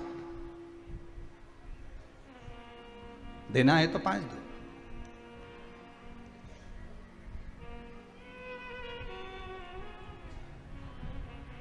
फिर लोग कहते हैं हम उनके अंतिम संस्कार में गए थे, वहाँ से जब से आए ना तो ना जाने क्या हुआ, ऐसा ना जाने बेचैनी लग रही है, ना जाने कुछ ऐसा हो गया, मन नहीं लगे, ना जाने क्या हो गया, व्यापार नहीं चले। कारण जल्दीबाजी में 1 टुकड़ा लकड़ी का उठाया, 1 कंडे का टुकड़ा उठाया, 1 गोबरी का टुकड़ा उठाया, देकर आ गए। 5 अग्नि का दान, 5 संविधा का दान शास्त्र वर्णन करता है, पर नहीं दे पा। अब कितना हरतालिका तीज की कथा में लिखा साहब कि 5 वस्त्र का दान दो, उसके बाद भी बामन को भोजन कराया तो उनमें भी उन्हें धोती इनके दे दी, ने कुर्ता उनके दे दिया, ने छाता उनके दे दिया, ने टार्च इनके दे दी, सबके। और भी इतनी चतुर चतुर माताएं होती हैं, इतनी चतुर कि उद्यापन में भी थोड़ा ना थोड़ा कपट कर जाती है। थोड़ा बुरा तो लगेगा भाई आपको, पर व्रत कथा चल रही है, तुम सुधरो तो ठीक और सिद्धरो तो ठीक, मर्जी तुम्हारी। व्रत शिव महापुराण की कथा चल रही है, कथा का छठा दिवस है। ध्यान रखना, कई माताएं इतनी चतुर होती है कि बाकी की सौभाग्यवती नारियों को तो एक एक ब्लाउज का पीस दे देती है और बाकी का पूरा कपड़ा अपनी बहन बेटी के एक जैसा बढ़िया बना बुनू के एक जैसा उसको दे देती। हम मना नहीं करेंगे, बहन बेटी है तुम्हारी, हम मना नहीं करेंगे, दो उसको। पर जब उद्यापन का लोटा, कलश, डब्बा एक जैसा अगर सुहागवती माताओं को दिया है, एक जाजम पर दिया है, तो उसको भी वैसा ही देना। फिर जब वो विदा हो तब भले दे देना, पर जाजम पर एक। कितना सुंदर लिखा अग्नि पुराण। अग्नि पुराण में वर्णन किया गया, पहले हिंदू धर्म में नीचे बैठकर जब भोजन होता था, पंगत में होता था कि नहीं होता था, पंगत में जब भोजन होता था और परसगारी करने वाला कोई व्यक्ति गुलाब जामुन लेकर निकलता था, अपने अपने व्यक्ति को गुलाब जामुन दे देता था और बाकी के व्यक्ति को नहीं देता था। तो जितने को नहीं दी होती थी उतने का भूखे रहने का 1 वर्ष का दोष उस व्यक्ति को लगता था जिसने गुलाब जामुन नहीं दी। 1 वर्ष तक के भूखे रहने का दोष लगता है महाराज जी। आपके यहां 4 मेहमान भोजन कर रहे हैं, हाँ आपका फर्ज है आप उनसे जाकर पूछो साहब रोटी ले लो साहब, उनने रोटी ले ली, दूसरे से पूछो साहब रोटी ले लो, हाँ नहीं ले, वो बात दूसरी है। पर तुम तो धामा लिए, अपने वाले के 2 पटक दी और बहुत जा रहा है, बहुत जा रहा है, बहुत जा रहा है। फिर माँ अपना मौसा जी बैठा, उनके दे दी, मौसा जी 1 तो लो साहब, ने फूफा जी तुम तो लो साहब। अब तुमने मौसा जी ने फूफा जी तुमने तो दे दी, पर तेरा क्या होगा रे कालिया, अपना का भी तो अंदाजा लगा कि तूने मौसा जी के तो खिला दी, ने फूफा जी के खिला दी, और ये बाकी का जो बैठा था ये कई तरह काका जी था, इनके कौन देगा। अब उनको देकर उनके सामने तो खुश हो गया कि हमने मौसा जी के खिलाई, मौसा जी भी खुश हो गया, हमारा भतीजा कितना जोरदार, हमारा बहन का छोरा कितना जोरदार, लाके मेरा भांजा ने मेरे को खिला दी। पर ये बाकी को नहीं खिलाई, इसका पाप, इसका दोष किसके माथे। और ऊपर से कि हम तो खूब पुण्य का, हमारा पाप बहुत सारे हैं साहब, हिसाब लगाओगे तो मालूम पड़ेगा कि गलती कितनी हो गई, कितनी गलती हो गई। यहां लिखा है, उस गलती को तो ढूंढो। अपन ने तो कह दिया हमने तो गाय की रोटी के लिए खूब पुण्य कमाया, हमने तो पंडित जी के दान दिया, हमने तो खूब पुण्य कमाया, पर यहां पाप का हिसाब तो लगाओ, ढेर सारा मिलेगा।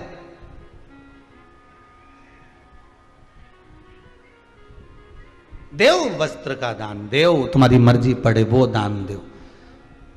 इसलिए करवा चौथ के उद्यापन में लिखा है, करवा चौथ के उद्यापन में लिखा है, आप लोग करते होगे ना करवा चौथ का व्रत, उसका जब उद्यापन होता है तो एक थाली में 13 जगह पर 4-4 पूड़ी रखी जाती है। आप लोगों को तो मालूम होगा, आप लोगों ने करा होगा करवा चौथ का उद्यापन। एक थाली में 13 जगह पर पूड़ी और सीरा, सीरा मतलब हलवा रखा जाता है। और रखने के बाद में उसके ऊपर एक पत्तल रखकर उस पर सुहाग का वस्त्र, साड़ी, 5 वस्त्र, सुहाग सामग्री सब उस पर रखी जाती है। और रखने के बाद में हाथ में कंकु, चावल, हल्दी लेकर, संकल्प लेकर उस थाली पर से घुमाया जाता है। कामना करी जाती है, हे चौथ माता, हे करवा चौथ, हे चतुर्थी माँ, मेरे जीवन में मैंने आपका व्रत करा है, मेरे इस व्रत को स्वीकार करना, मेरा सौभाग्य का, मेरा मांग का सिंदूर, मेरी भाल की बिंदी, मेरे हाथ का चूड़ा, मेरी पाँव की बिछोड़ी, इसको अमर करना माँ। और जो ये वस्त्र मैं दे रही हूँ, इस वस्त्र को मैं जो प्रदान कर रही हूँ चौथ माता, इसको स्वीकार कर कर मेरी भी चुनड़ी को लाल बनाए रखना। तब उस साड़ी को, उस वस्तु को, उस सामग्री को उठाकर घर की वृद्ध सास को, जो घर में सासू होती है, उसको दिया जाता है। सास नहीं हो तो किसी सौभाग्यवती नारी को दिया जाता है। उसके बाद में आप फिर ब्राह्मणों का भोजन कराओ, बड़े प्रेम से बुलाओ और ब्राह्मण ब्राह्मणी का भोजन कराओ। अब आज के ज़माने में जो करवा चौथ का उद्यापन होता है, उसमें जब समाज की माताएं उद्यापन करती है तो केवल स्त्री स्त्री को भोजन करा देती है, पुरुष को नहीं कराती। पर करवा चौथ के उद्यापन में लिखा है कि ब्राह्मण का भोजन होना चाहिए, उसके साथ सौभाग्यवती नारी आए उसकी पत्नी। पर अपन ने तो सोचा कि चौथ माता का उद्यापन है तो केवल स्त्री स्त्री को खिला दो, उद्यापन का पूर्ण फल मिल जाएगा। नहीं, उसका सुख नहीं है, उसका आनंद नहीं है।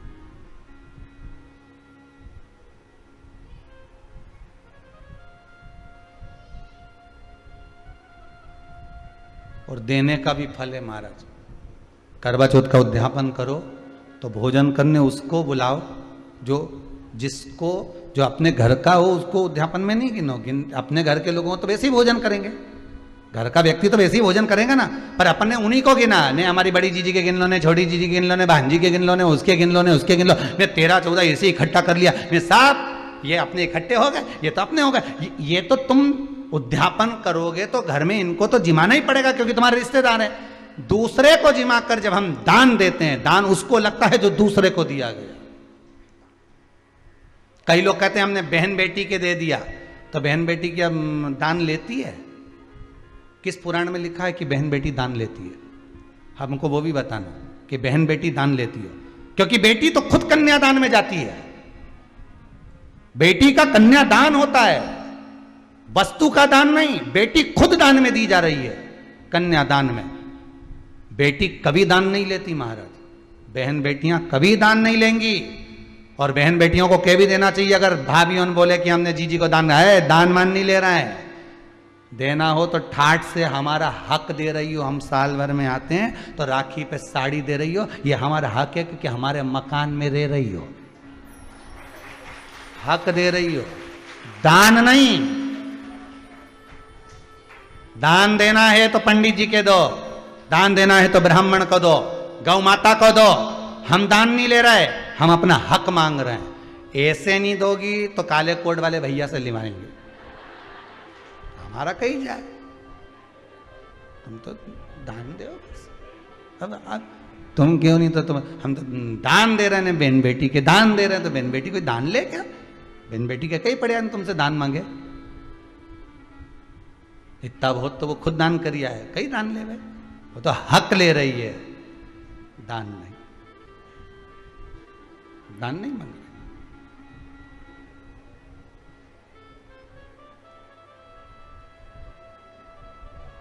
अब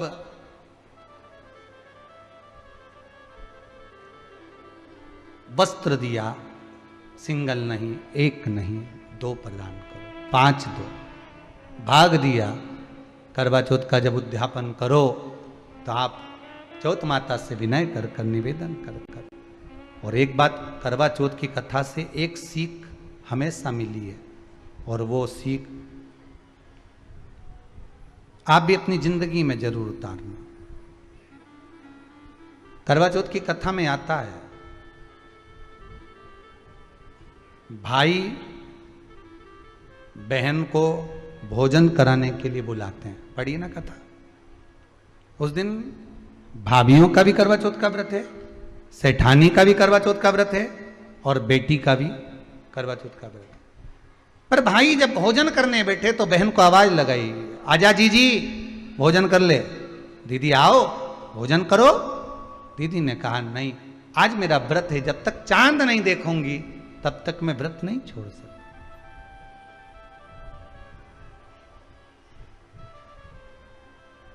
चंद्रमा देख लूंगी, अर्घ दे दूंगी, पूजन कर लूंगी, तब मैं व्रत छोड़कर फिर भोजन कर लूंगी। भाई भोजन की थाली से उठे, भोजन की थाली से भाई उठे।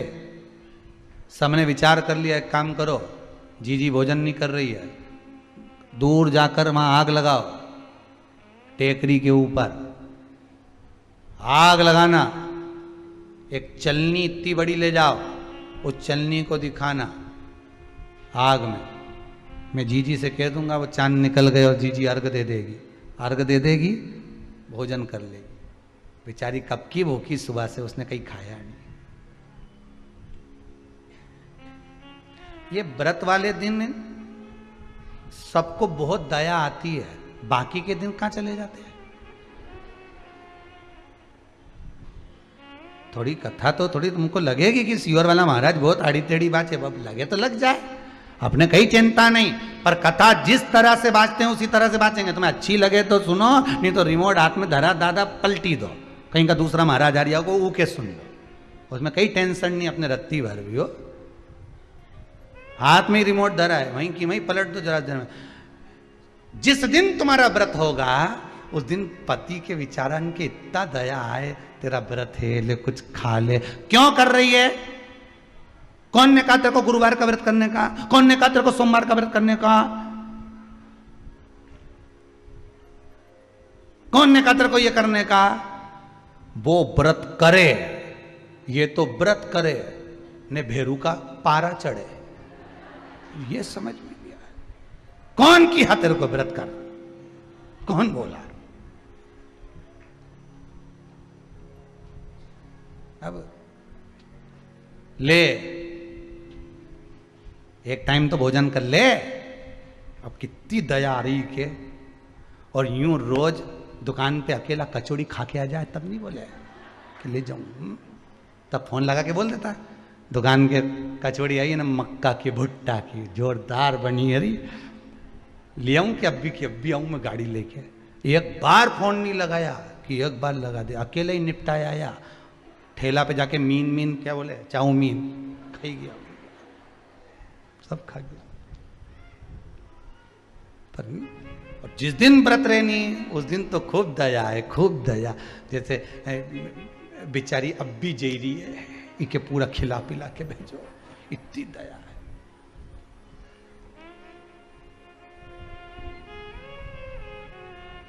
ये बड़ी बड़ी विचित्र बात होती है। इधर ये एक जगह पर कहीं गए थे, वो जजमान चले गए तो वो बहुत अच्छे परिचित थे, नहीं जाते तो अच्छा नहीं लगता। अब गए तो वहाँ पहुँचे तो वो बाबा जी को लिटा कर रखा था और घर की बहुएं आ रही थी और उनको दही पेड़ा मुंडा में खिला रही थी। अब मरा हुआ व्यक्ति मुंह में कैसे दही पेड़ा जाए, तो सब में भरता जाए, भरता जाए, भरता जाए, जो आए आंख में आंसू,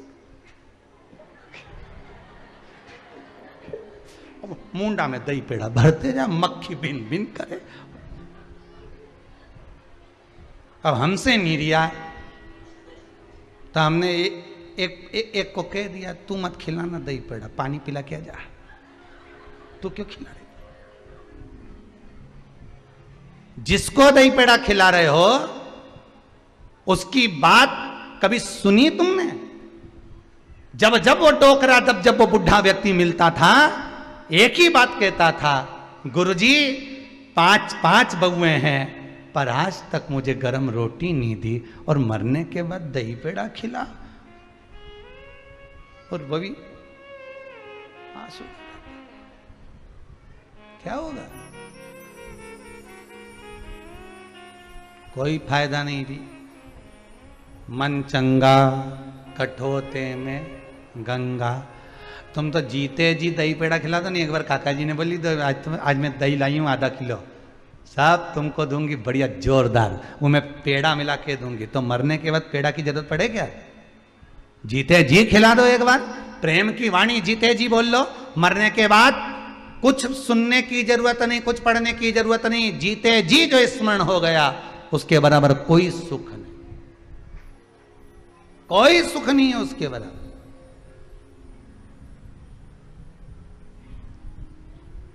अब दया आ रही है भाइयों को। करवा चौथ की कथा बहुत ज्ञान की कथा है।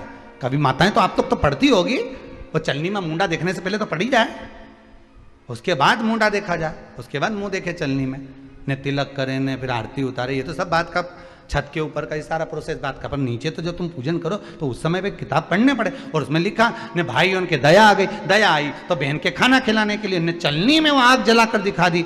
तो इतने में बहन ने अर्घ दिया तो भाभी उन खड़ी थी, हाथ जोड़कर कहा जी तुम्हारे भाइयों ने तुम्हारे लिए वहां आग लगाई है और चलनी में मुख दिखा रहे हैं, मत अर्घ दो, ये झूठा है अर्घ, तुम ये चांद नहीं है भाभी। जी मानो तो ननंद को समझाया, पर प्रेम इतना ज्यादा था भाई बहन का, सुनी नहीं। कभी कभी भाभियां ननंद को समझाती हैं, क्यों लड़ लड़ कर वापिस आ जाती हो। तो नंदों को लगता है हमारी भाभी तो हमारा पक्ष ही नहीं ले रही, पक्ष नहीं ले रही, तुम्हारे को जोड़ना चाहती है भाभी, इसलिए करे जी जरा जरा सी बात में दौड़ दौड़ के मायके मत आया करो। भाभियों को ननंद बुरी नहीं लगती, पर कभी कभी जब वो बोलती है तो तुम्हारा घर जोड़ने की बात करती है, तोड़ने की नहीं। पर हमको लगता है कि भाभी तो हमसे जलती है, हमको तो कह रही कि वहीं पड़े रहो, भरे जूता खाओ, कुछ भी करो, पड़े रहो। पर शास्त्र भी तो कह रहा है कि किस्मत में अगर सुख लिखा है तो सुख मिलेगा, और किस्मत में दुख लिखा है तो दुख मिलेगा। थोड़ा सा एडजस्टमेंट करना पड़ेगा।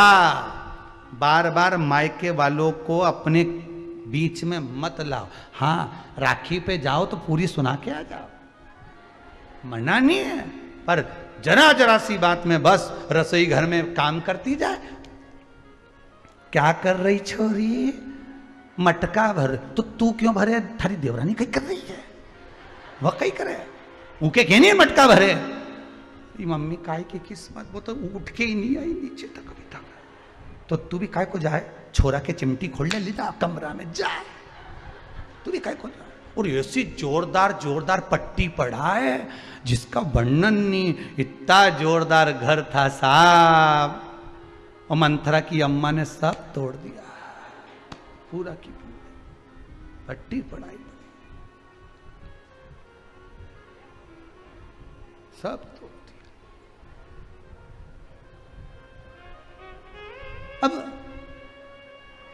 कथा कर रही है, भाभियों समझा रही है ननंद को। करवा चौथ की कथा में लिखा है, आप लोग कहोगे कि सियोर वाला महाराज कहां से बोल रहा है, तो करवा चौथ की कथा में से पढ़ लेना।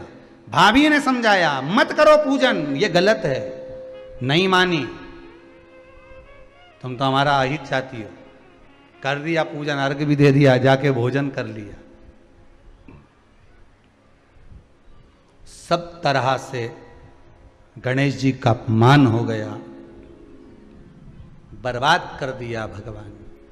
रोने लगी, बिलखने लगी। पूछा, अब माँ के गले लगकर रो रही थी सेठानी के माँ, बर्बाद हो गई मैं, सब कुछ नष्ट हो गया। माँ की आंख में आंसू थे। गलती क्या हुई है कुछ मालूम है? मुझे लगता है कि पिछले वर्ष जो करवा चौथ पर पूजन करी थी तो भाइयों ने आग जला दी थी, ये भाभियों ने कहा था। तो सास बोली, तेरी भाभियों ने तुझे पहले नहीं बताया? नहीं माँ, मैं अर्घ दे रही थी तभी भाभियों ने कह दिया था कि यह चांद नहीं, तुम्हारे भाइयों ने तुम्हें भोजन कराने के लिए चलनी में अग्नि दिखाई है। तो बेटी, गलती तो तेरी है ना। सवेरे से लेकर शाम तक जब भूखी रही, 8 बजे तक भूखी रही, 9 बजे तक भूखी रही, ने टोरा टोरी ने छोरा छोरी के बार बार छत पे भेज रही, देख के तो आया कि नहीं आया, देख के तो आया कि नहीं आया।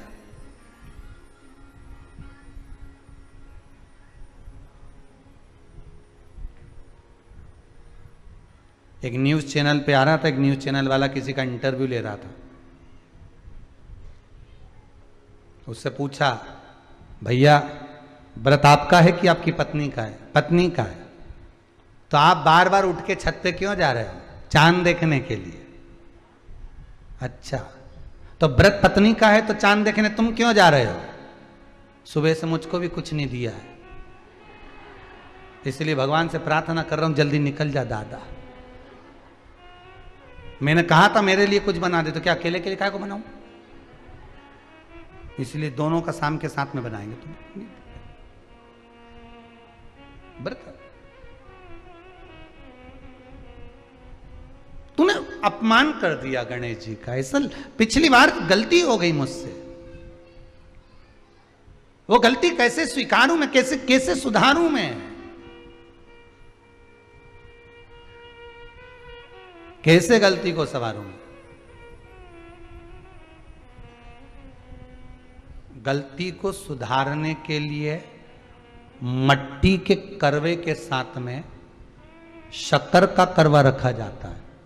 ध्यान दीजिएगा, शक्कर का करवा जानते हो, वो मीठा जो करवा होता है, मीठा जो करवा होता है वो कब प्रयोग में करा जाता है? या तो पहली बार करवा चौथ का व्रत उठाते हैं उस समय पर, या फिर उद्यापन के समय पर, या फिर कोई गलती हमसे हो गई तो मिठाई का जो शक्कर का, शुगर का जो करवा होता है उसको भरा जाता है कि मेरे से पिछले वर्ष जो गलती हो गई, क्या गलती हो गई भगवान, बस उस गलती को संवारने के लिए उसको भर दिया जाता है।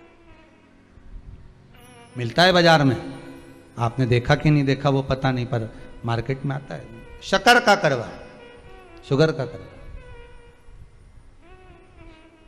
वो भरा जाता है।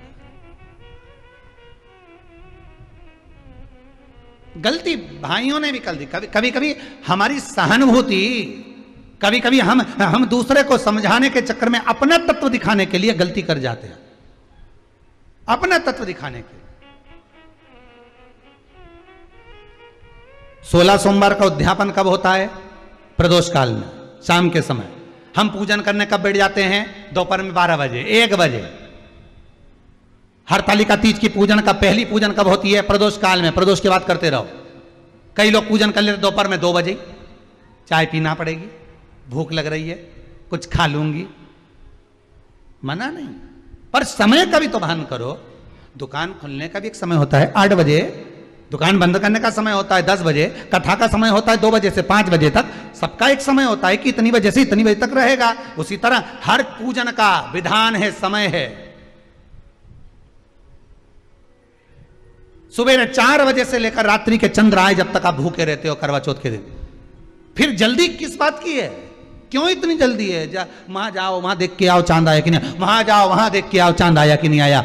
अगर भगवान को दर्शन देना है और तेरे व्रत में अगर प्रबलता है तो भगवान तो छत के ऊपर पर आकर खड़ा हो जाएगा। तो विश्वास तो रख, भरोसा तो रख, पर विश्वास ही नहीं, भरोसा ही नहीं, तो कहां प्राप्त होगा? कैसे प्राप्त हो? हम उपास तो कर रहे हैं, ऐसा कोई व्यक्ति नहीं जो व्रत नहीं करता, उपास नहीं करता, व्रत धारण नहीं करता, करते हैं, पर एक विश्वास नहीं जोड़ पाते। हमारा भरोसा नहीं रहता उस दिन, हम भगवान पर विश्वास नहीं कर पाते।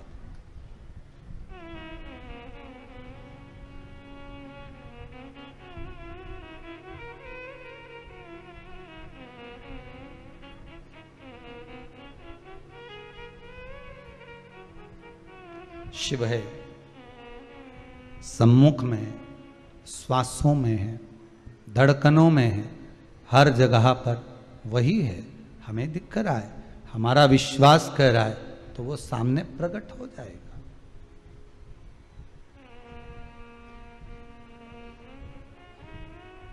वो सामने आ जाएगा।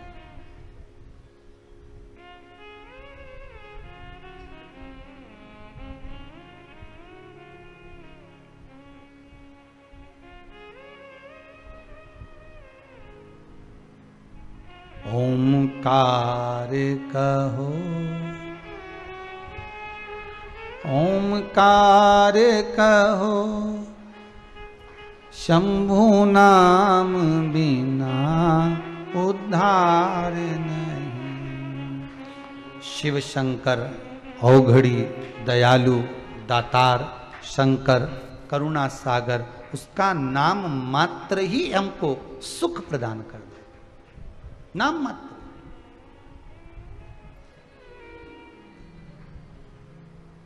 बस इस हृदय को उस परमात्मा से जोड़ना, इस चित्त को उस भगवान से जोड़ना, वो मान जाए। समझाना बड़ा मुश्किल है, आखिर वो दर्दे दिल है। सच्चा दरबार लगा है, ये भोले की महफिल है। सच्चा दरबार लगा है, ये भोले की महफिल है। नैनों को भोले बाबा का हो, नैनों को भोले बाबा का दीदार चाहिए। वो काशी रहने वाला भोलानाथ चाहिए, वो काशी रहने वाला भोलानाथ चाहिए। काशी रहने वाला भोलानाथ चाहिए। वो काशी रहने वाला भोलानाथ चाहिए। नैनों को भोले बाबा का हो, नैनों को भोले बाबा का दीदार चाहिए। वो काशी रहने वाला भोलानाथ चाहिए। वो काशी रहने वाला भोलानाथ चाहिए। वो काशी रहने वाला भोलानाथ चाहिए। वो काशी रहने वाला भोलानाथ चाहिए। जय हो।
समझाना बड़ा मुश्किल है, समझाना बड़ा मुश्किल है। आखिर वो दर्द दिल है, आखिर वो दर्द दिल है। सच्चा दरबार लगा है, ये भोले की महफिल है। सच्चा दरबार लगा है, ये भोले की महफिल है। सच्चा दरबार लगा है, ये भोले की महफिल है। सच्चा दरबार लगा है, ये भोले की महफिल है। नैनों को भोले बाबा का, नैनों को भोले बाबा का दीदार चाहिए। भोलानाथ चाहिए, वो काशी रहने वाला भोलानाथ चाहिए। नैनों को भोले बाबा का, नैनों को भोले बाबा का दीदार चाहिए। वो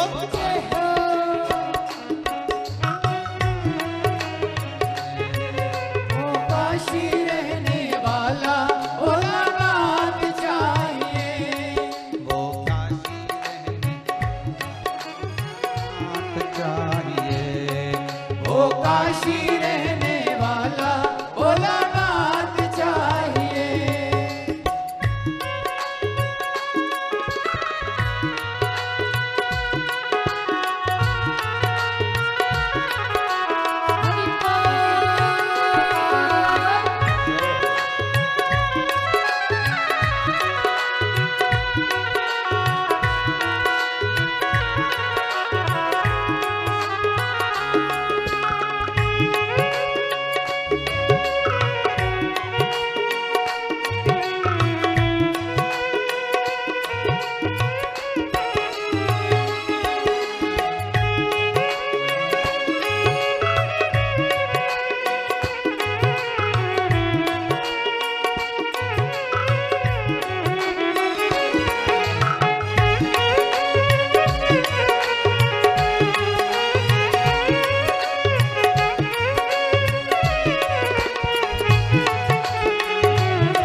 भगवान शंकर की कथा कह रही है, शिव का स्मरण कह रहा है, करुणा सागर शिव की कथा कह रही है। व्रत करो, खूब करो, पर उस व्रत में समर्पण का भाव रखो और उस व्रत को अपने जीवन में उस तरह से करो कि भगवान को प्राप्त करना, भगवान को पाना है।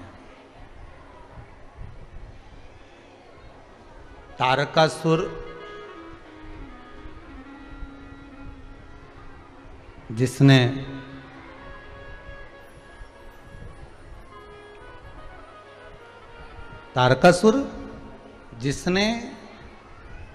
वर मांगा था कि अगर मरूं, प्राणों को छोड़ूं, तो शंकर भगवान के पुत्र के द्वारा मेरे प्राण निकले, शिव के पुत्र।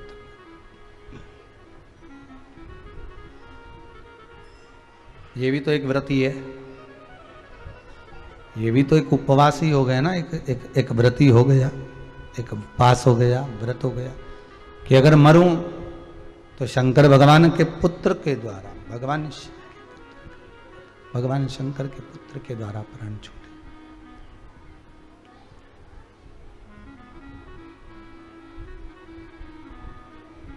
संकल्प हम लेते हैं, व्रत हम लेते हैं, उपवास हम लेते हैं, संकल्प हम लेते हैं, उपवास हम लेते हैं, व्रत हम लेते हैं, पर पूरा करने वाला कौन होता है?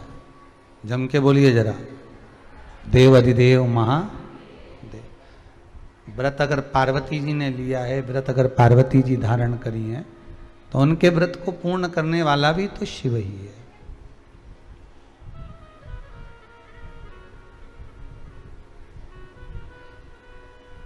पांच अगर पशुपति व्रत आपने उठाए हैं तो उसको पूर्ण करने वाला भी तो शंकर ही है, इसके सिवा है कौन? शिव के सिवा कौन करेगा? 16 सोमवार यदि आपने उठाए हैं तो उसको भी पूरा करने वाला शंकर ही।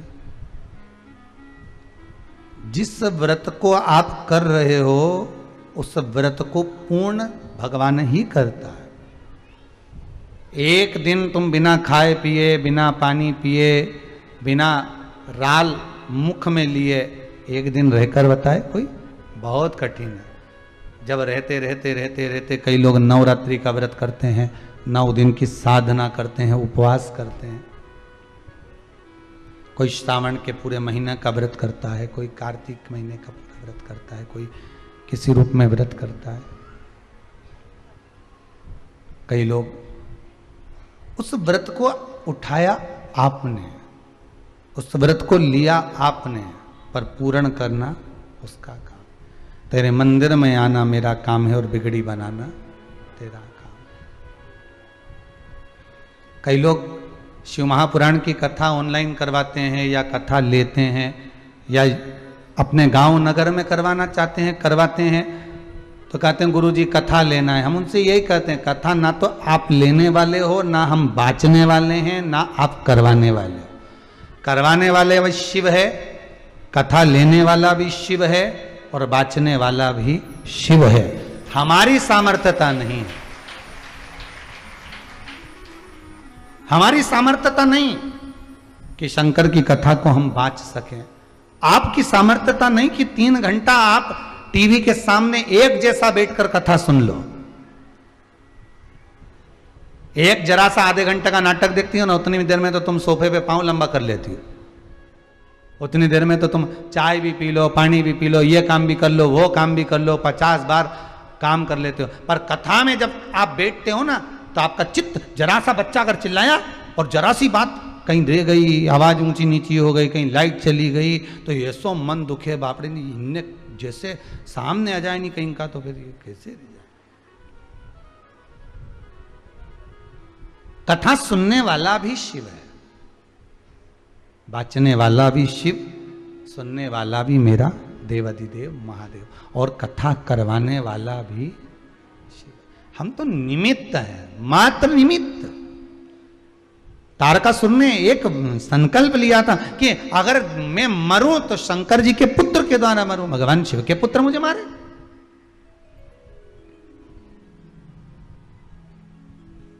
अब देखो, भक्त तो संकल्प लेकर बैठ जाता है, पर पूरा शंकर जी को ही करना पड़ता है।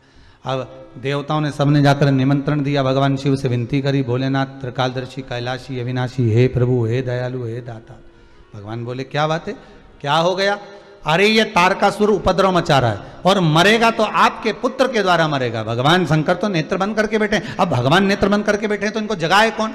तो क्या जगाना तो पड़ेगा, क्योंकि संकल्प भारी है।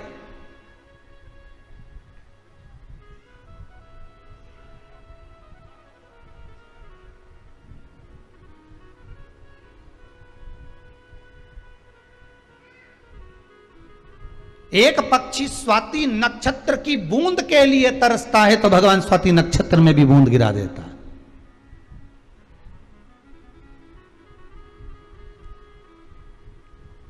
व्रत आप लिए, उपवास आपने किया, फिर साधता वही है, संभालता वही है। वो संभाल रहा है, वो साध रहा है। अब सौंप दिया इस जीवन का सब भार तुम्हारे हाथों में, हे हार तुम्हारे हाथों में और जीत तुम्हारे हाथों में।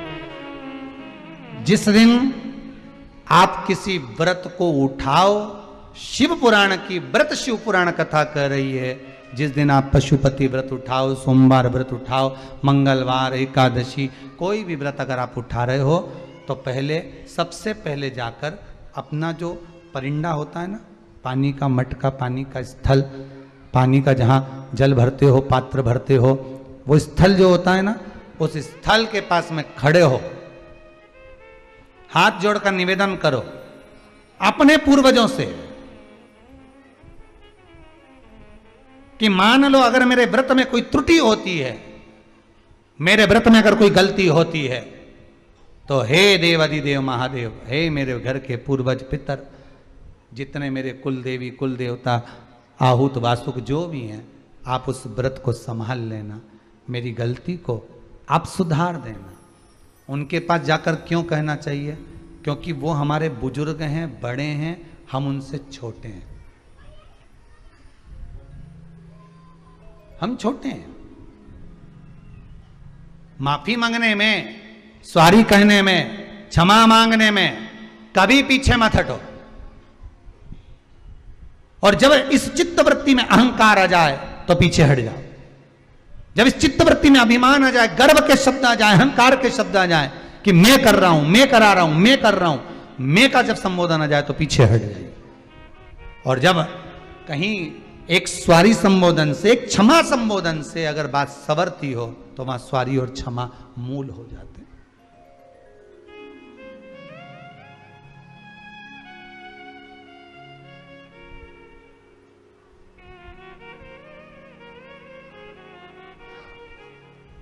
आज शिव पुराण की कथा करिए। तारकासुर ने जो नियम लिया उसके लिए देवता सारे हिल गए। शंकर भगवान को जगा दिया, जगाया, उनका तेज पुंज ले जाए सो गंगा जी को दिया। गंगा जी पुत्र उत्पन्न हुए षडानंद कार्तिकेय, जिनके 6 मुख थे। हुए 6 पुत्र ही थे, पर गंगा मैया के तेज बल से कार्तिकाओं ने उनको एक कर दिया था, इसलिए उनका नाम कार्तिकेय हो गया था। उनका नाम कार्तिकेय संबोधन हो गया था, नाम कार्तिकेय पड़ गया। तारकासुर का संहार करने के लिए जब कार्तिकेय गए तो माता जगतजननी जगदम्बा माता पार्वती ने एक संबोधन कार्तिकेय से कहा था कि इसकी चित्तवृत्ति में, इसके हृदय में भगवान शंकर बैठे हैं। संकल्प लिया है इसने पुत्र के हाथ मरने का। तो पूछा माता से, माता ये तारकासुर को क्या पड़ी थी कि इसने संकल्प भी लिया तो ऐसा लिया कि शंकर जी के पुत्र के द्वारा मरूं।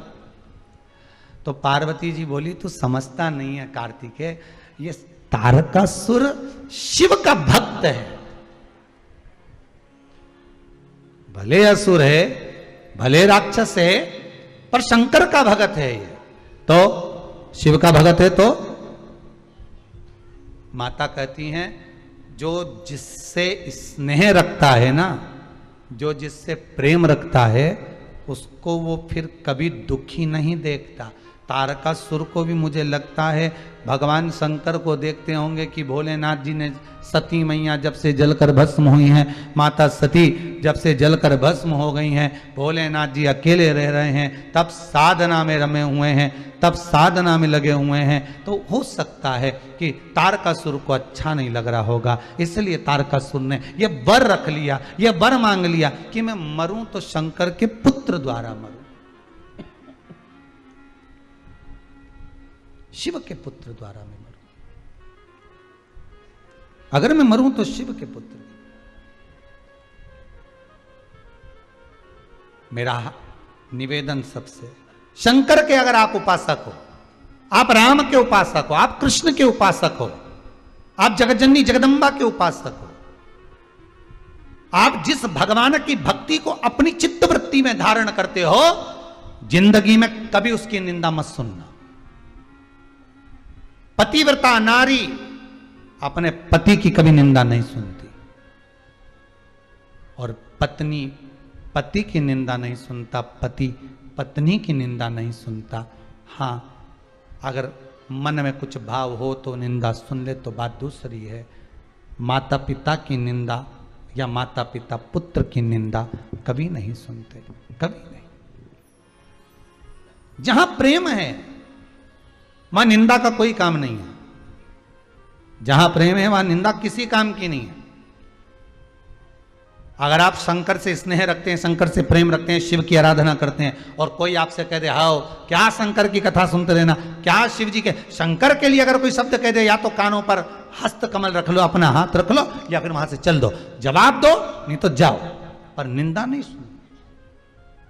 ना तो शिव पुराण की निंदा सुनो, ना शंकर की निंदा सुनो, ना शंकर के भक्त की निंदा सुनो, ना नंदी की सुनो, ना शिव मंदिर की सुनो। मैं शिव की निंदा, या राम की आप आराधना करते हो तो मैं राम की निंदा नहीं सुन सकती, मैं कृष्ण की निंदा नहीं सुन सकती, मेरे को ये निंदा नहीं सुना। वो ऐसा कर रहा है, करने दो, आग लगे बस्ती में, अपन रहो मस्ती में, क्या किसको रोइए, चादर तान के सोइए। अपने को क्या करना, निंदा करने वाला करेगा, करते रहेगा।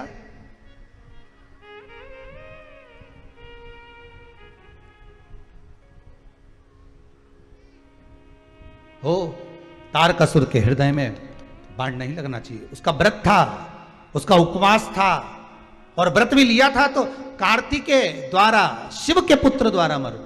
माता आप चिंता मत करो, जब अगर उसने पिता को अपने हृदय में बिठा कर रखा है, तो कार्तिकेय जी ने जब युद्ध करा, युद्ध में जब बाणों को छोड़ा तो वो हृदय को नहीं लगा, तारकासुर के पूरे संपूर्ण शरीर को लगा, पर हृदय को नहीं लगने दिया। हृदय चित्त में वो बाण नहीं लगा, हृदय चित्त में वो बाण नहीं पहुंचा।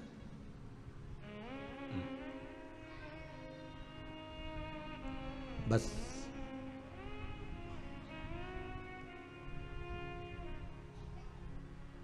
आप जो व्रत करें उस व्रत में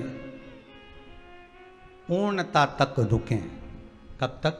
पूर्णता तक। जल्दीबाजी में आप सोचें कि मेरे को व्रत का फल मिल जाए, थोड़ा सा व्रत का फल मुझे तुरंत प्राप्त हो जाए, नहीं, पूर्णता तक रुकें। जब पूर्णता तक रुकेंगे तब उसका फल अपने आप प्राप्त हो जाए, अपने आप। उस पूर्णता तक रुकना पड़ेगा हमको।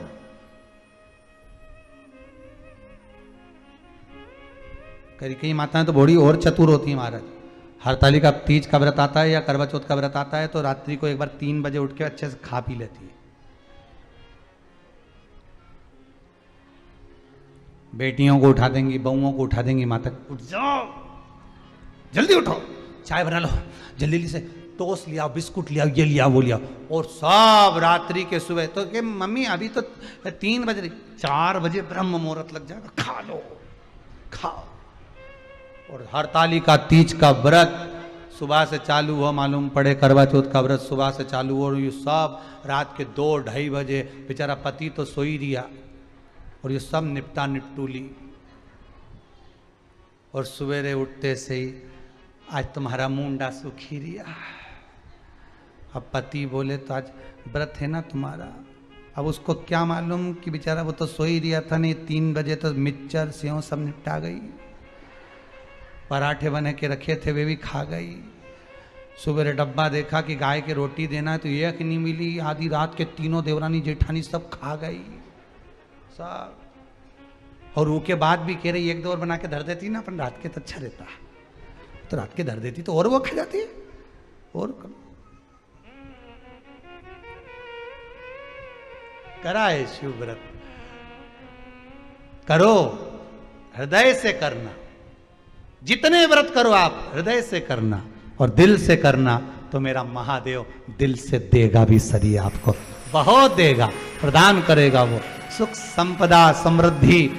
ऐसा हिंदू धर्म में कोई व्रत नहीं जिस व्रत का फल जीव को ना मिले।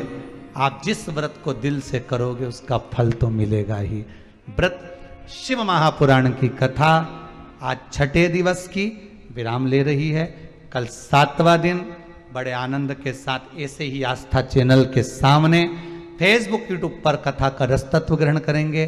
कल की कथा में कार्तिक के व्रत का वर्णन, आंवला नवमी के व्रत का वर्णन श्रवण करेंगे और उस व्रत का आनंद पाकर अपने जीवन को सार्थक बनाकर 7 दिवसीय जो सिंघल परिवार की कथा चल रही है वो विराम की ओर कल लेगी। बड़े प्रेम से आनंद से वही 2 बजे से 5 बजे तक कथा का लाभ लेंगे।